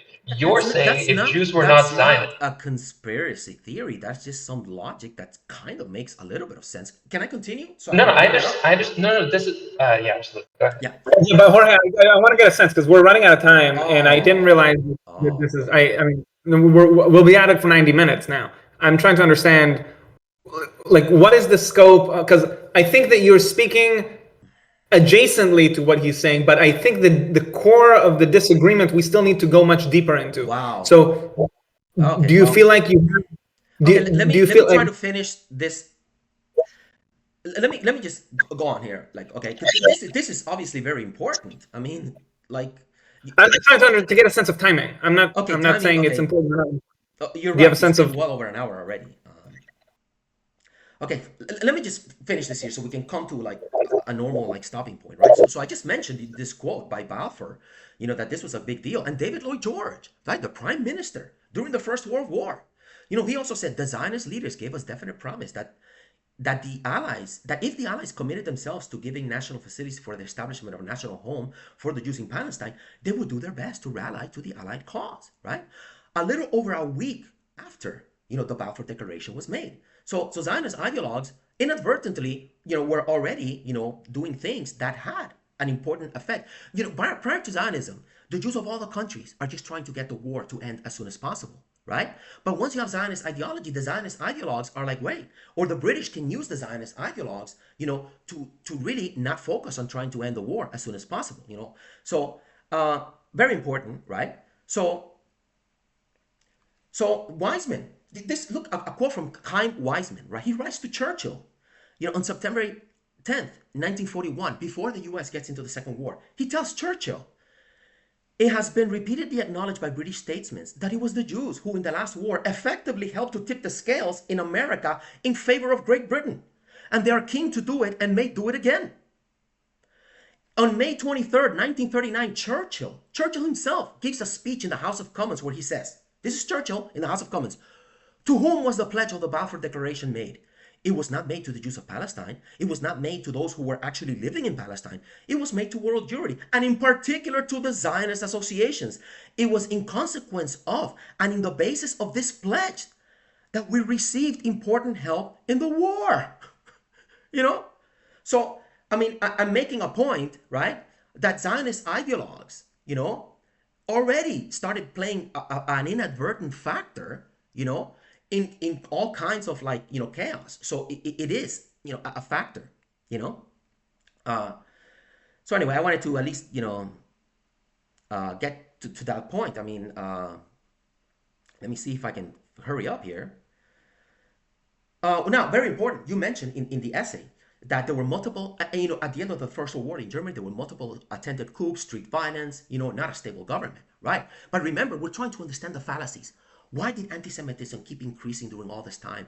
Sparking Hitler, sparking the Second World War, the Holocaust, all of these things, right? Now, a lot of these revolutions, what happened in these revolutions? There were 3 communist revolutions inside Germany. And the 3 of them were led by atheist Jews, right? So we want to understand the fallacies, right? If Hitler is seeing all of these communist Jews launching all of these communist revolutions, he's going to make the fallacy of believing that the whole... Isn't this a perfect counterexample to your argument? You're saying communism is a fallacy. We solve communism by teaching people that we need to have libertarianism. Let's look at why the Jews launched a communist attempted overthrow of Germany. Is it because they had a fallacy and they communism? Or is it that they looked at their current political structure, they thought this sucks, we need to have a revolution? The ideology is not particularly important. Why were the Zionists of Russia and the communist radicals fighting over the exact same men for which cause those men would be recruited for? The core motivating factor was a willingness to engage in revolutionary politics. The ideology is completely irrelevant. Isn't this like a perfect counterexample? I don't think it's a counterexample. I mean, it's just people reacting, making mistakes. I mean, communism was a total disaster, you know? I'm saying they're not making a mistake. I'm saying that they have a reason to revolutionary political activism that has nothing to do with ideology. That the exact shape of the fallacy doesn't matter. The existence of the fallacy is predictable. Um, Can you ask that again? Like, I don't know how to. Sure, Yeah. sure. Germany was in a very bad because of the Treaty of Versailles. It had a demand for a ideology that would allow them to not feel bad about themselves. They came up with Nazism. The Jews of Germany really didn't like their political situation. They needed to come up with an ideology to have a revolutionary politics so they could overthrow the system. It could have been revolutionary libertarianism, it could have been revolutionary communism, it could have been revolutionary Zionism. Any of those things would have happened. The emergence of those ideologies were caused by the political conditions and by the need for a revolution. It had very little to do with the ideology itself. You don't solve this by teaching people communism is bad or revolutionary libertarianism is bad. You address this by addressing the need for revolution, the demand for revolution. Well, I mean, you mentioned that the Nazis came up with their, with their Nazism to justify like their stuff or whatever. But I mean, remember, Nazism came after there were these communist revolutions at the end of the First World War. It took a while for Nazism to really like evolve, and in some ways, it was a reaction to all kinds of fallacies, right? And I mean, I don't. But That's precisely the causal disagreement I want to have. Like, precisely the claim that I'm making is that Nazism was an ideological response to an ideology. It was a Yeah. social tool to. Oh yeah. Not a social tool. It was a complex set of bad ideas that made sense to people. That Right. So the claim that I'm making is if those people didn't have those ideas, they would come up with different ideas that were completely different in ideology, but exactly the same in social technology. I mean, And we can therefore, play this game all addressing the day. ideology. I mean, we can play the Yeah, game we like. can. That was the point of my essay. To make that, try to play that game. No, I mean, people fooling themselves into errors given complex factors. I mean, what can we do?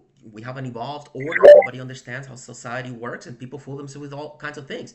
It makes sense to me that given the current fallacies of their days, that the Nazis came up with their bullshit, just like the Bolsheviks came up with their bullshit. You know. Okay, so wait, but Jorge, I think the point that he's trying to make is that it is predictable that they will fall into fallacies because of the social need that those fallacies provide. Because by your account, they might just happen to be confused and have made some intellectual errors along the way of reasoning. And he's saying it is not that they're making errors, it's that they are leveraging various errors in order to bolster very specific social and political conditions.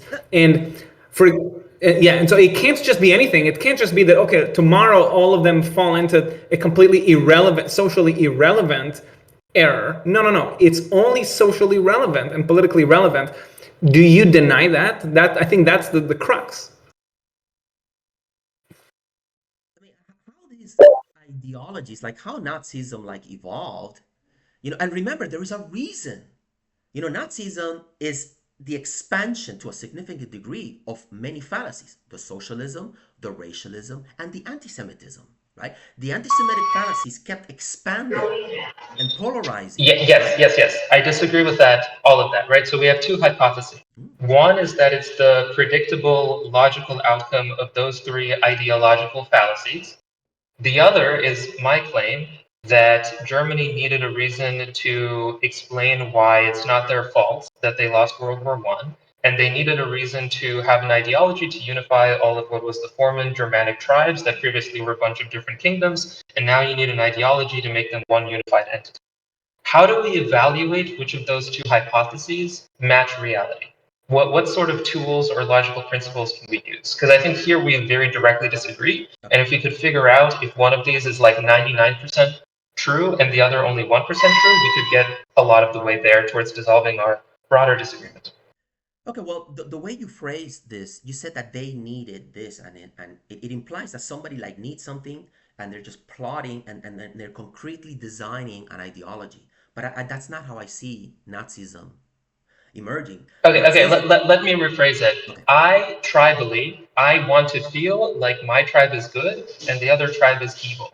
So if someone suggests a thing If it is makes that thing easier, I will be much more likely to believe it. I'm not consciously plotting everything, right? 10% of it is the king plotting something and like literally writing the elders protocols of Zion, but 90% of it is just tribalism, changing the gradient of which hypotheses, which conspiracy theories you believe and which ones you don't.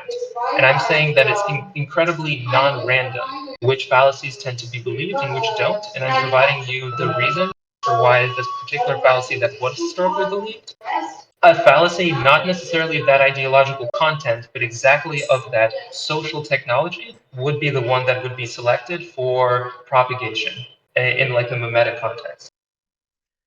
Right. So again, Nazism, like any ideology, is an extremely complex, evolved ideology over time that encompasses many fallacies, right? So again, the reason everybody knows that a significant factor of why Hitler wanted to reunite the Germans, it was also because of the Treaty of Versailles, right? Everybody today recognizes that there were some injustices in the Treaty of Versailles, slicing off all these millions of Germans all over the place, Danzig, all that chaos. So part of it's understandable today. A lot of people are like, yeah. It does make sense that some of that policy is a reaction to what was happening there. It doesn't mean that Hitler just wanted to, okay, well, we really need to get everyone in the race because of whatever. I mean, it's also an understandable Right, reaction to very right. complex factors. I am making a specific. I'm offering a hypothesis that World War I and the Treaty of Versailles was 70 times more important than Zionism, and the need to unify the German people under one identity was 30 times more important than Zionism. So, like, if we had to break down the causes of Nazism, it would be 70% World War I Treaty of Versailles, 29% German unification, 1% Zionism. It sounds like you think Zionism is much more than 1%. How can we productively evaluate which of our two world models is actually true? Okay, no. I agree that the First World War was like, if we didn't have, before you asked me Zionism or First World War, and I said that both, were factors. But definitely First World War was the bigger factor. If we could get rid of First World War, right, we wouldn't have Bolshevism, we wouldn't have even had Zionism if, we would have overcome, the fallacies, hopefully through more peace and integration instead of the war and all the chaos. So I definitely do believe that if we factor those two together, I would put the First World War as far bigger factor than Zionism. So if that helps Okay, answer your I question. think that's first of all some progress because that Yeah. was not clear in the beginning of the Oh, good, conversation. good. Yeah. I would never say that Zionism was responsible for the whole mess. No. I'm just saying. I'm It, trying to So give it, you. if persuasion is a minor factor, and historical events like World War I are the larger factor that basically decide whether or not Nazism, starts World War II, then why is it not therefore reasonable to conclude that persuasion is not where we should be focusing our energy if our goal is to improve reality? You said that persuasion is not where we should focus to make things better. Yes. So I'm saying that societal discontent is the tribalism and societal discontent are the factors that predict whether or not you will have oppression of minorities. Therefore, if our goal is to minimize, call it political violence, we should spend very little time on persuasion and almost all of our energy on solving the environmental conditions that create the demand for conspiratorial fallacies for why my tribe is good, and destroying the other tribe will solve all of my society's problems. No. I definitely disagree there. I mean, I think we have to do the best with reason to reach as many people of influence to explain all the fallacies, and all that stuff. And just look how the Soviet Union finally collapsed. It didn't end with some massive world war over my tribe or your tribe. It collapsed because Friedrich Hayek and Ludwig von Mises did the best that they could and spread the ideas and ultimately helped bring about that massive calamity without a world war. And I believe that through reason and understanding and sympathy for everyone makes their mistakes, we will be able to solve this mess as well. So I am totally committed to just understanding instead of just saying, oh, we have evolved to be tribalistic killer animals, and the best we can do is just have our own state and fight each other and make our alliances. I yeah, Shadow. disagree. I, I think you're a Maybe bit I'm misunderstanding hyperbolic. you. Yeah. No. I think that the Shadow painted, I think, a deliberately cartoonish view, Okay. right? Just Yeah. No, sort of a no, point. no, no. I don't think it was cartoonish about World War II. Right. My view of communism would be different. If you don't want to engage with me on World War II, we can engage on communism. For communism, I think No, sorry. 85. I do think that we've been making good progress on the World War II piece, because I think we're close to some understanding here. Do you want to maybe like refine a little bit? Because I think what triggered Jorge, Shadow, is when you were saying, and therefore the focus should not be on persuasion as in moving forward, but at least as an explanatory model for what happened in World War II. Can you shift the focus there? Because I think that he's very close to agreeing with you there. It's how do I put this? I think that Jorge thinks that persuasion can meaningfully improve the situation. I think we extremely disagree on how effective persuasion is relative to changing the material environmental conditions on the ground.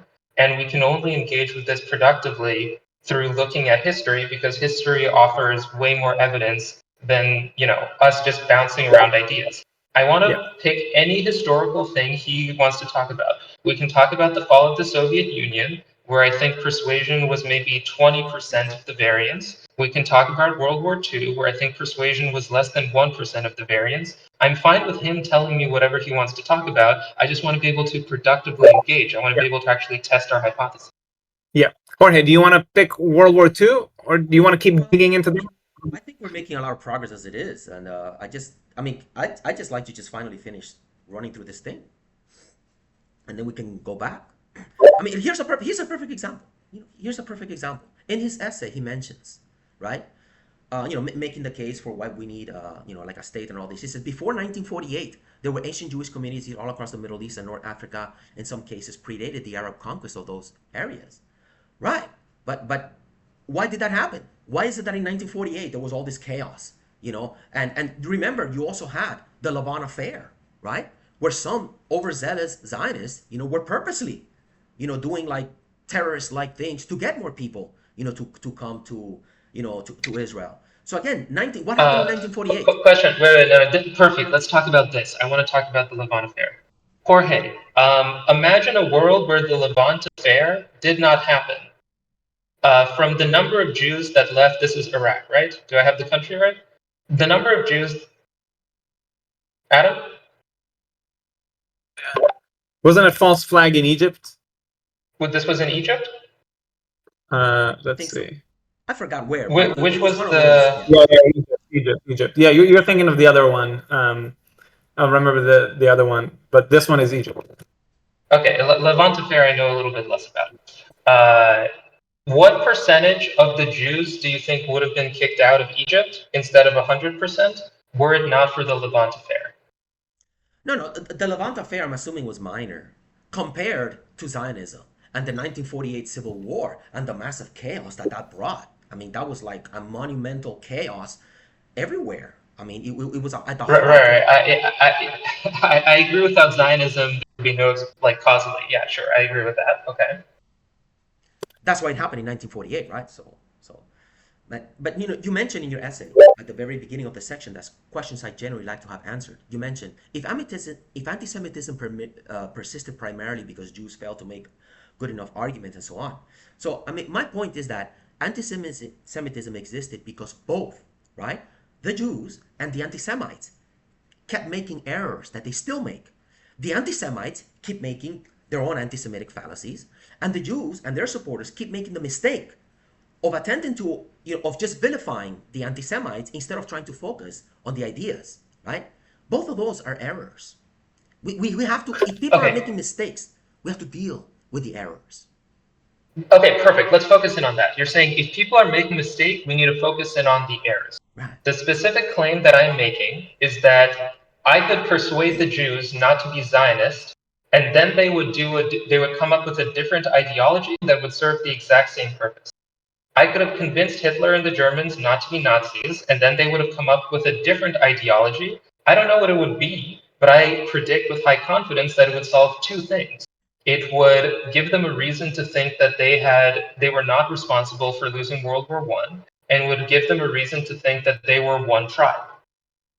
And then most of the problems that would happen would still happen. It would just be a completely different ideology.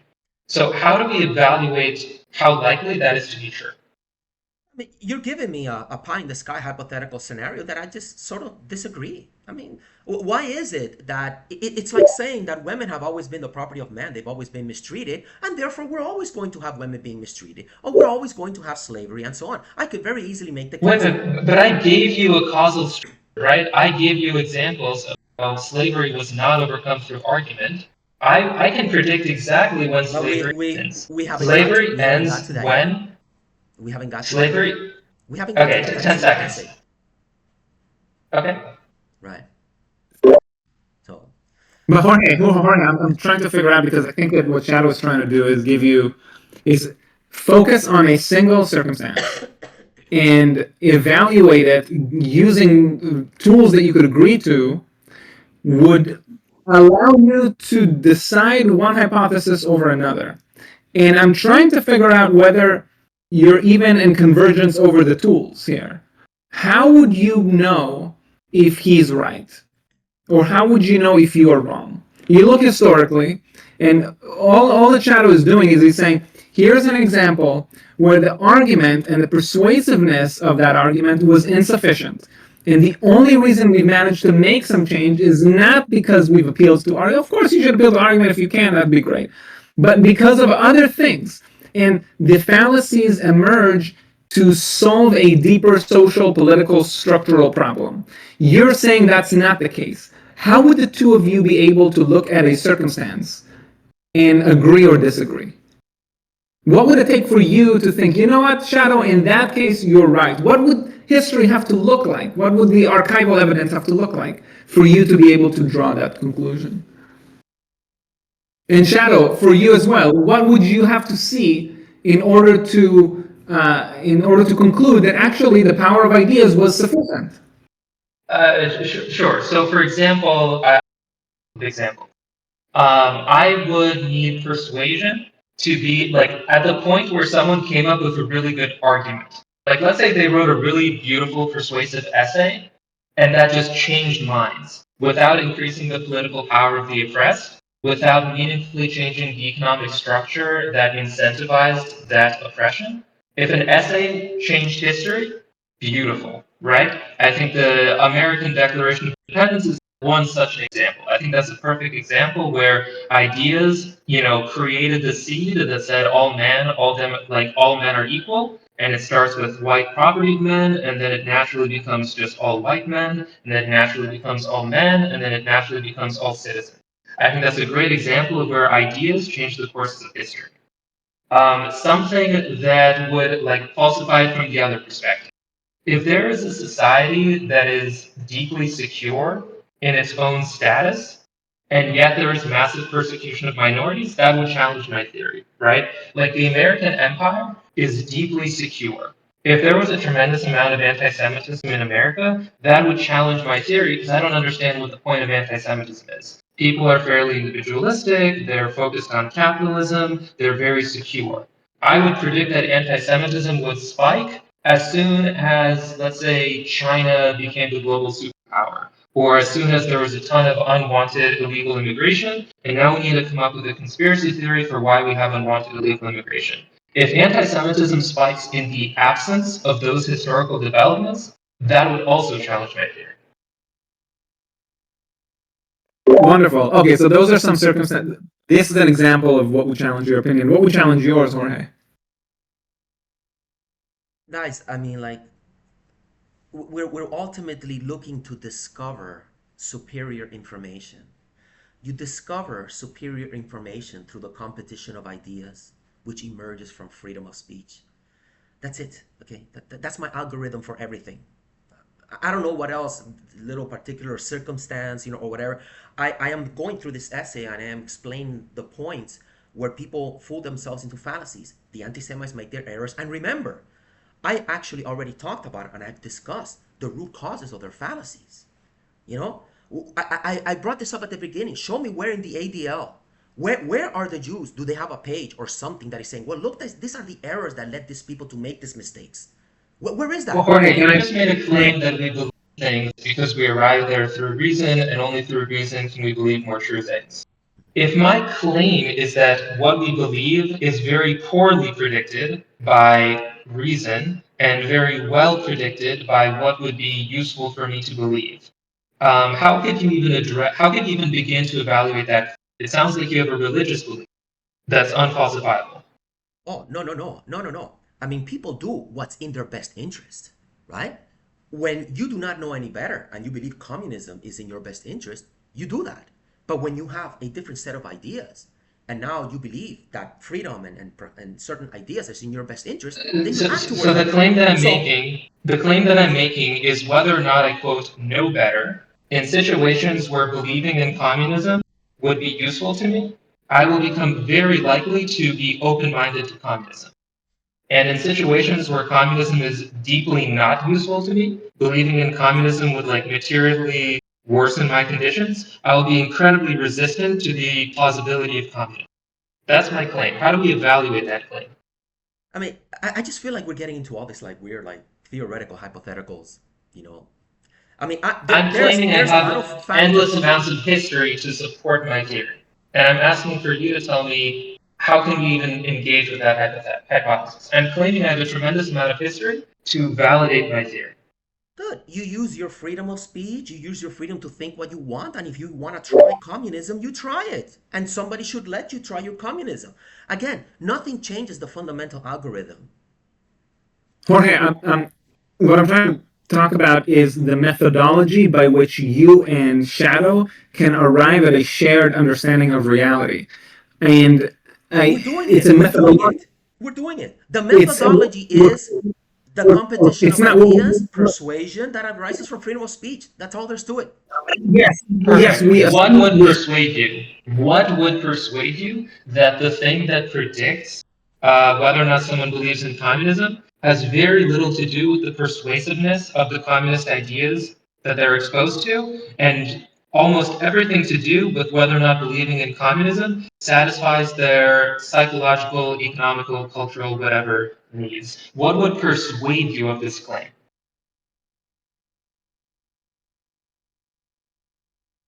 Uh, People act based on what they think is in their best interest. What is there to go around that? If they believe communism is in their best Perfect, interest for perfect, whatever perfect, reason, perfect. Sorry to keep interrupting you. Perfect. Let's zero in on that. I super apologize for interrupting. You just said people believe whatever is in their interest to you believe. I thought we just spent 3 hours saying that people believe based on reason, and we address incorrect beliefs through reason. But you seem like you swap sides with me. You just said that people believe what is in their interest to believe, and then I'm like, oh, perfect. Doesn't that mean George believes everything that I believe? The way that you persuade people isn't to make a logical, reasoned argument, it's to change the conditions of their environment such that it becomes useful for them to believe what you want them to believe. again, sorry, maybe I should have just like worded things different. I mean, it's in their people act what they think is in their best interest based on how they currently see things and so on. I of course know that it's in my best interest to go to the supermarket and just steal all the fucking food, right?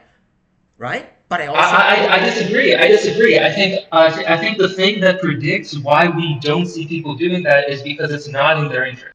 And if it right, was in right, their interest, they right. would come up Because with an there's nobody else. They can ideology see further that ahead. would I no, mean, no, no, no, no, because there are stable institutions that incentivize people to not steal everything. right, If we right. are, for example, in France, Les Mis, right, that famous musical, that is an ideology, the ideology that it is noble to steal bread to feed starving people. Why was that so persuasive at that time in France and is completely unpersuasive right now in America? It is Guys, completely unpersuasive. I don't see how getting into this weird. I don't see. I mean, I could have finished this essay already, talk about real concrete history and deal with the points in here. And now we're trying to solve something that will have massive repercussions into some weird Jorge, I'll tell you metaphysical why. word game. I'll tell you. I'll tell you why I think this happens, and it might seem like metaphysical war game to you. I am not convinced that you in Shadow can even discuss history productively. No, I think we Why? are. Because I don't think you are. I think that I, I mean, we can ask Shadow and we can ask the audience. My reading is that the two of you don't have the right tools. You don't even agree on what kind of tools would allow you to engage with historical evidence productively. That is, you look at history, I already and told you. he Shadow, do you disagree that at the fundamental level, we just need the competition of ideas and the freedom that leads to it and dialogue? but even Shadow Yeah, doesn't I contradict that. completely disagree with that. I think that when you say we need X, that is linked to, I believe that if we had X, things would be meaningfully better, so much better, in fact, that the thing that we need is X and not Y. I'm claiming that X is a nice to have, but it is very not important, and it is a precondition, right? It's a necessary but not sufficient precondition. What we really need is Y. We should spend all of our energy on Y, maybe 95% of our energy on Y, and only 5% on persuasion.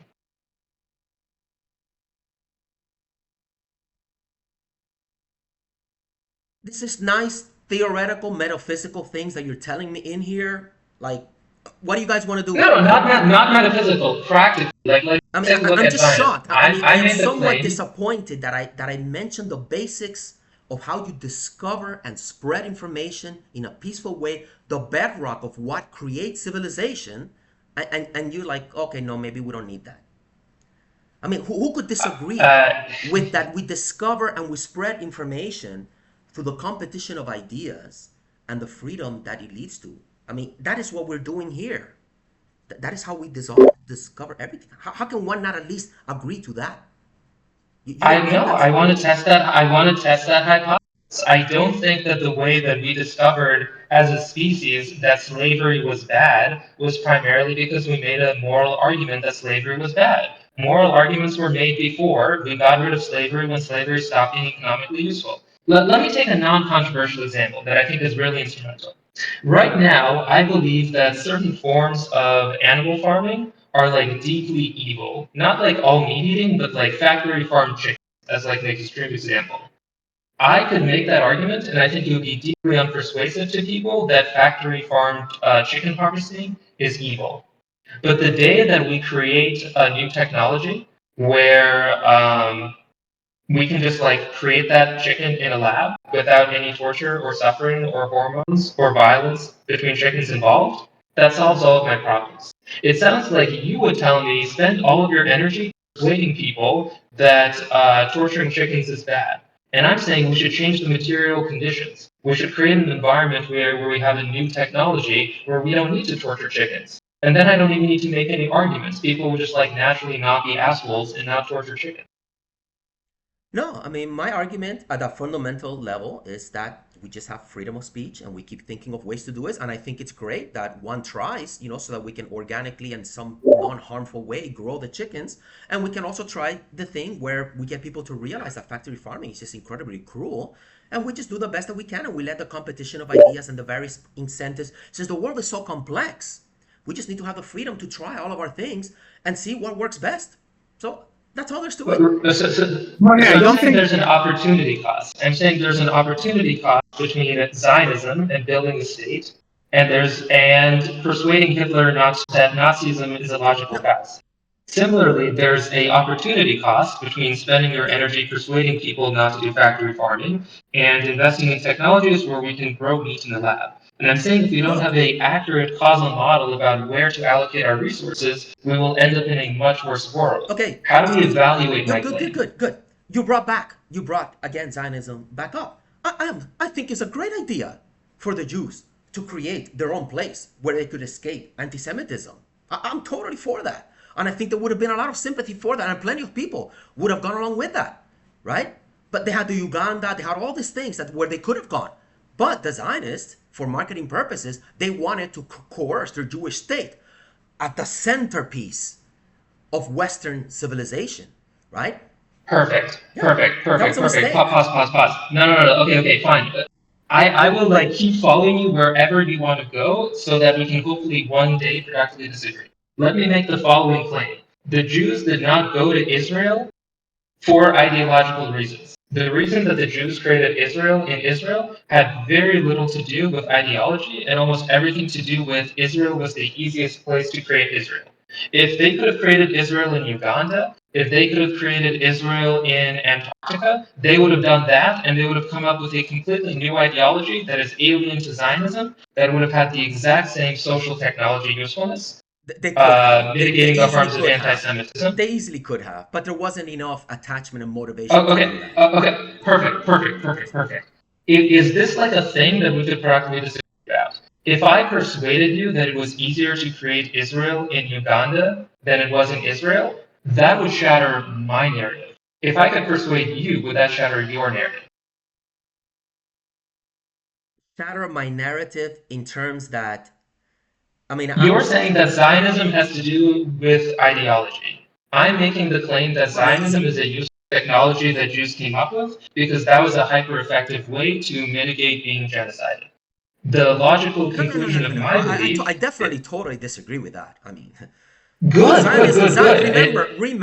remember, Zionism came into the picture long before the Second World War and the Holocaust. Okay, Exactly, and it didn't work. Why did it not work? Why was Zionism a completely fringe idea that had no purchase among Jews, except a tiny minority, until it became socially useful? That's my evidence for my claim.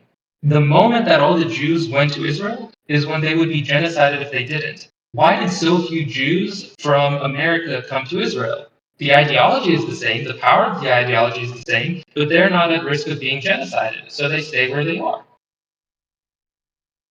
okay. I'll need to continue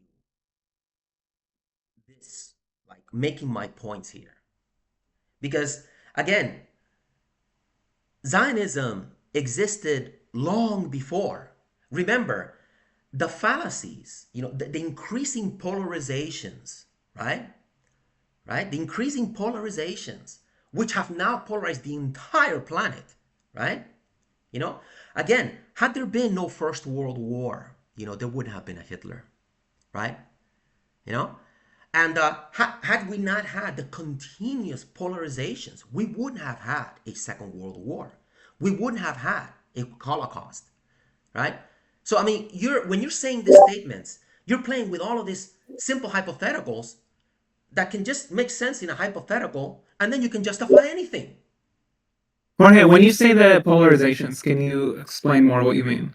I mean, polarizations just mean, some people do some things and then other people react in increasingly polarizing ways, right? Like But again, are you referring to how the Jews, like to Jews and non-Jews, or what exactly do you right? mean A by perfect polarization? example is the increasing polarizations between the Zionist Jews and the Nazi government, right? These two groups began to polarize each other for understandable ways. It makes perfect sense to me, how the Jews would want to increasingly act like Untermeyer, right? Hitler gets into power, then you start doing the boycott. Then Hitler steps it up by passing the first laws that prevent Jews from getting certain jobs. Then you start increasing, the need to bring down the Hitler government. Then you got the Nuremberg laws. You have this increasing polarizations, right? So that's what I mean by increasing polarizations, right? That then sparked the Second World War. Then we have all the chaos in the Middle East, and we have the continued polarization. The whole planet is obviously divided between the pro-Zionist camp and the critical, the more pro-Palestinian camp. It's a total mess, Can right? you Jorge, respond to Shadow's? Yeah, Jorge, Shadow. I've spent an hour desperately trying to figure out a factual disagreement we could have that would allow us to figure out what is true. Is there anything we can practically disagree about? It sounded like we were getting somewhere with like the creation of Israel. If you can persuade me that the reason Israel was created was because of Zionist ideology, that would shatter my narrative. If I could persuade you that So Israel, you're that the only telling me that reason. Israel was not created due to Zionist ideology? I mean, Correct. Israel was created because it was the most effective and useful mechanism to prevent future genocides. If that was easier to do in That's not Uganda, why Israel would Zionism was exist in created. Uganda. Where do you get the evidence for that? No. Where in Herzl's writings, I can make where the in Herzl's argument. writings, in Jabotinsky's I, writings, I where do you see any of that? perfect, perfect. Let's set me up for failure. No, That's no. setting me up for failure. I want to even come up with a thing we could practically disagree about. So then my question is, I know you disagree with me. If I were to persuade you that if it was easier to make Israel in Uganda, for material reasons, not because of cultural ideological reasons, right? You could make the argument Jews would not have coalesced to build Israel in Uganda because they're Zionists, in which case I would agree with you. I'm asking if for purely material conditions, if it was easier to create a functioning state in Uganda, if I could persuade you that that's what would have happened, it wouldn't be in Israel. They would keep being like faraway Zionists. We're not going to create the state until the Messiah comes. We'll just keep, praying for Jerusalem, and meanwhile we'll build our Israel in Uganda. If I could persuade you of this, would that shatter your narrative? Shatter my narrative. Like maybe my narrative is that Zionism was just another mistaken way due to complex factors. Exactly. That is what we're productive. I want to figure out how can we even try to talk about this. I'm claiming We are Zionism is doing not a it. fact. We are It is a talking about useful. it.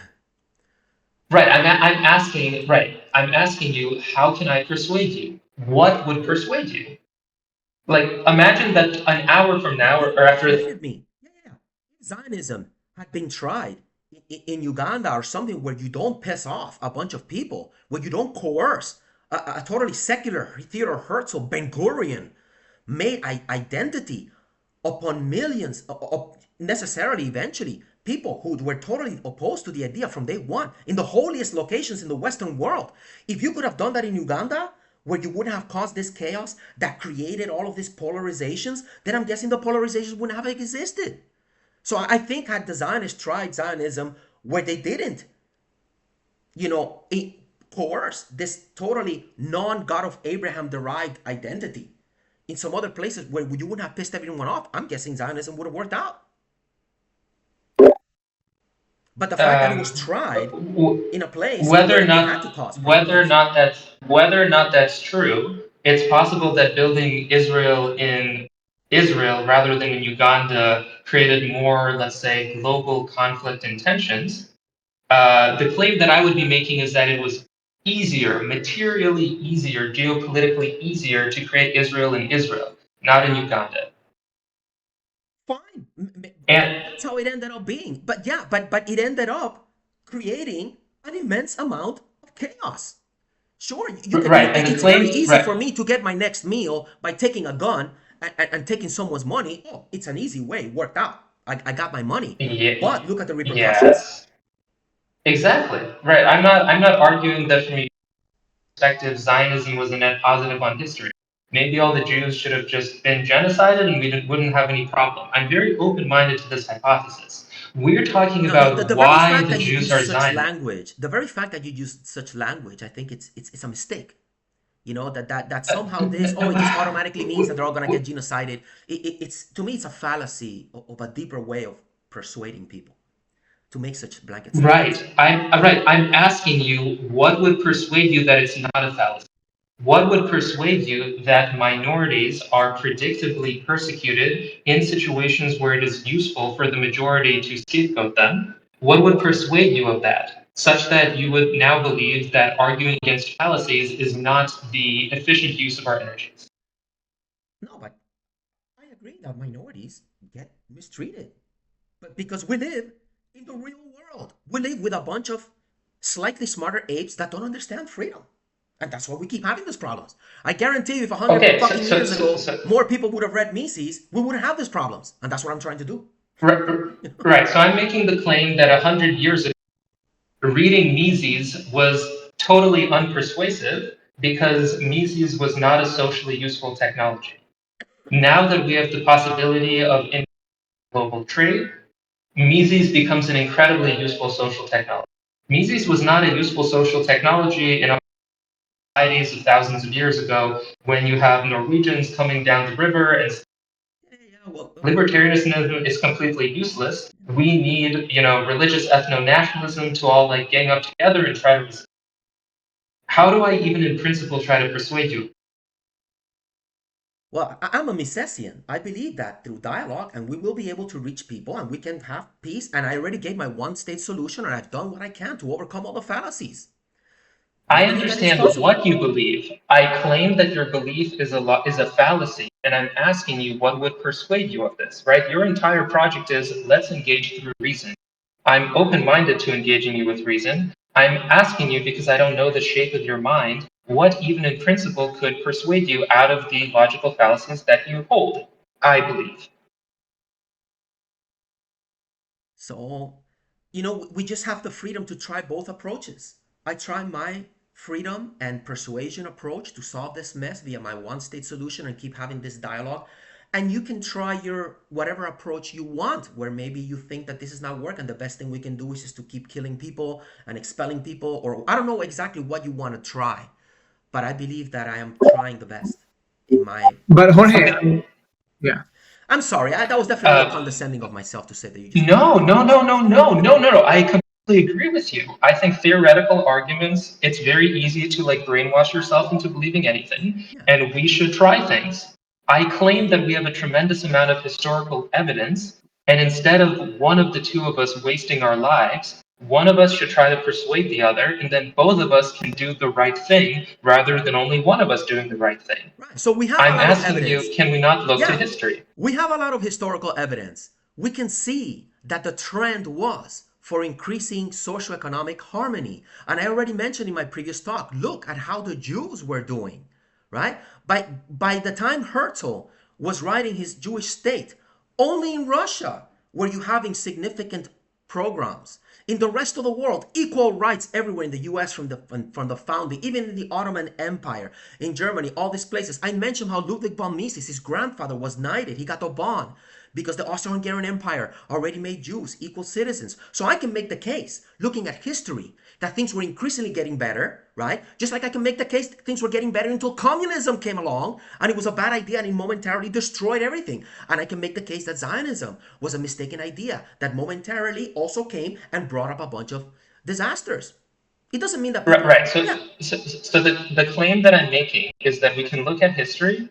Things were getting better when it was socially useful for the people in power for those things to get better in the particular ways that it did. And then as soon as it became socially useful to scapegoat the minorities, not just the Jews, whomever in different contexts all around the world, then it suddenly became really bad for them, right? I disagree with the way you Progress worded does. that. I disagree with the way you worded that. That sounds a little too conspiratorial, like the people in power this. No, no, the people in power, they rise to power as the result of No, no, complex no, no, no. ideological movements. In this context, I mean the Germans, right? Like you can Even in just like Germany, even in Germany, the Nazis gained power as the result of countless intellectual errors and fallacies that made sense to them, and I tried to explain in my previous videos. We have to, like Mises says, we have to look at the ideas that group men, right? Just saying that, that this guy is bad because he's a rapist. Oh, he's just a bad guy because he's a rapist. We have to look at the complex evolution of ideas. I am very much a Darwinian. is it really impossible for us to look at history and learn something from it? Is the only way we can evaluate whether or not persuasion is more effective than changing material conditions? Of To course, but try how do it, you I try change my thing, you material try your thing. conditions? How do you change material conditions? You have to get people to act differently. Sure. You understand? Now, guys, Perfect, I do perfect. want to Let's suggest talk about something. that. So, Guys, I do want to suggest something. I mean, it looks like we have a lot to go. Do you guys want to break this up? Because it's already been 2 hours, and maybe we can regroup and do another session. Yeah, I think it's probably good. And Yeah, I I would would prefer probably also that. say, yeah, I would say maybe two more things. One, we should do the three of us should speak in more detail about what the optimal format needs to be. Good, good. Because I think that this format is, I mean, we're learning what the right format is. I suspect that doing two extremely long readings is probably not the most effective way to Yeah, go as deep as we we need to. iterate and learn from what we've done, right? Exactly. Exactly. I think everybody's open to that. But I also think that we should probably put some principles in place to figure out what is the best way to go about it. And it could just be that we focus on a single question or hypothetical that Shadow might want to pose to you about what it would take to change your mind. Because I feel like it's not entirely clear. It's clear to me what it would take to change Shadow's mind. So just so that we're not just constantly speaking next to one another, but not fully engaging, I think it would be very interesting to know what it would take to change your mind. And I think that is how science is done. It's not just by speaking, it's by speaking with some methodology in place. And I feel like we need to do a better job with that methodology. Good. So we learned from Shadow, this, and we'll plan another one. yes, Shadow, how are All you? right. How open are you to doing that? This is incredibly rude, but I'm just speaking honestly. I feel like I've wasted the last hour and a half of like my life a little bit. I know one thing that would change Jorge's mind, right? If I tried really hard my strategy and he tried really hard his strategy, and one of us succeeded, that would change his mind. I don't think that either of us have enough power to meaningfully affect the future. I think that we need to have conversations and through reason persuade each other of what the right strategy is. And then if you have a million people that all agree on the strategy, then maybe they could do a thing. That was basically what I was trying to do right now. I was trying to persuade Jorge to do my strategy, and I was hoping that maybe Jorge would explain to me why I'm wrong and persuade me to do his strategy. But I don't feel like we're making productive progress in that direction. And because of that, I'm a little hesitant about trying to continue this Okay. effort. Well, I found this 2 hours to be very, very enlightening. It was very useful for me. Yeah. And hopefully for people in the audience, and you can put that in the chat if you found this engaging, Yeah. and productive. Because I mean, Shadow, I understand that you are mindful of your time, and it may or may not be as useful for you in getting to where you want to get to. But for everybody else, it might have been a very good use of time. I know that what I'm saying is very rude, and if the audience enjoyed it, good for them. But like in the same sense that Jorge thinks we should try our strategy to see what works, my strategy is persuading Jorge or having him persuade me. To the extent that neither of those things happened, this is evidence that my strategy doesn't work, and therefore I should spend less time on this strategy. The strategy being having conversations like this. This is why I preface this, and I think Andrew is now putting it in the chat correctly. So like a framework like what would change your mind, I think needs to be explained beforehand, and I think we need to do a better job maybe exemplifying what it would take to do that, and maybe that process needs to be done offline Yeah, and if beforehand. there's And something so about changing someone's mind, we have to have a clear definition of what it is that we're discussing as well. So, yeah. yeah, so I would think that for the next conversation to have a chance of being productive, Jorge, I think you need to come to Shadow with some articulation of what it would take to change your mind, because What it would take to change your mind about what? Because we just did this by having Shadow give us this paper, and that's what we went at it. So we can try something else the next time. Right. So my claim is that persuasion is a very ineffective strategy to solve political violence. We should change the material conditions that predict that people will believe logical fallacies that result in political violence. That is my claim. You disagree with it. You think the way that we reduce political violence is to educate people out of the fallacies that they hold. What would change your mind about this? That's the question, right? He's not asking you to answer this right now. He's asking you to ponder on what it would take to change your mind about that claim. Good. And we can put that claim into writing. We'll write it down, and we'll write it take down. part two. Okay. All right, guys. Shadow, Jorge, thank you very much. Okay, guys, gotta go. Thanks. Sounds good. Thank you. Great. Yeah, see ya.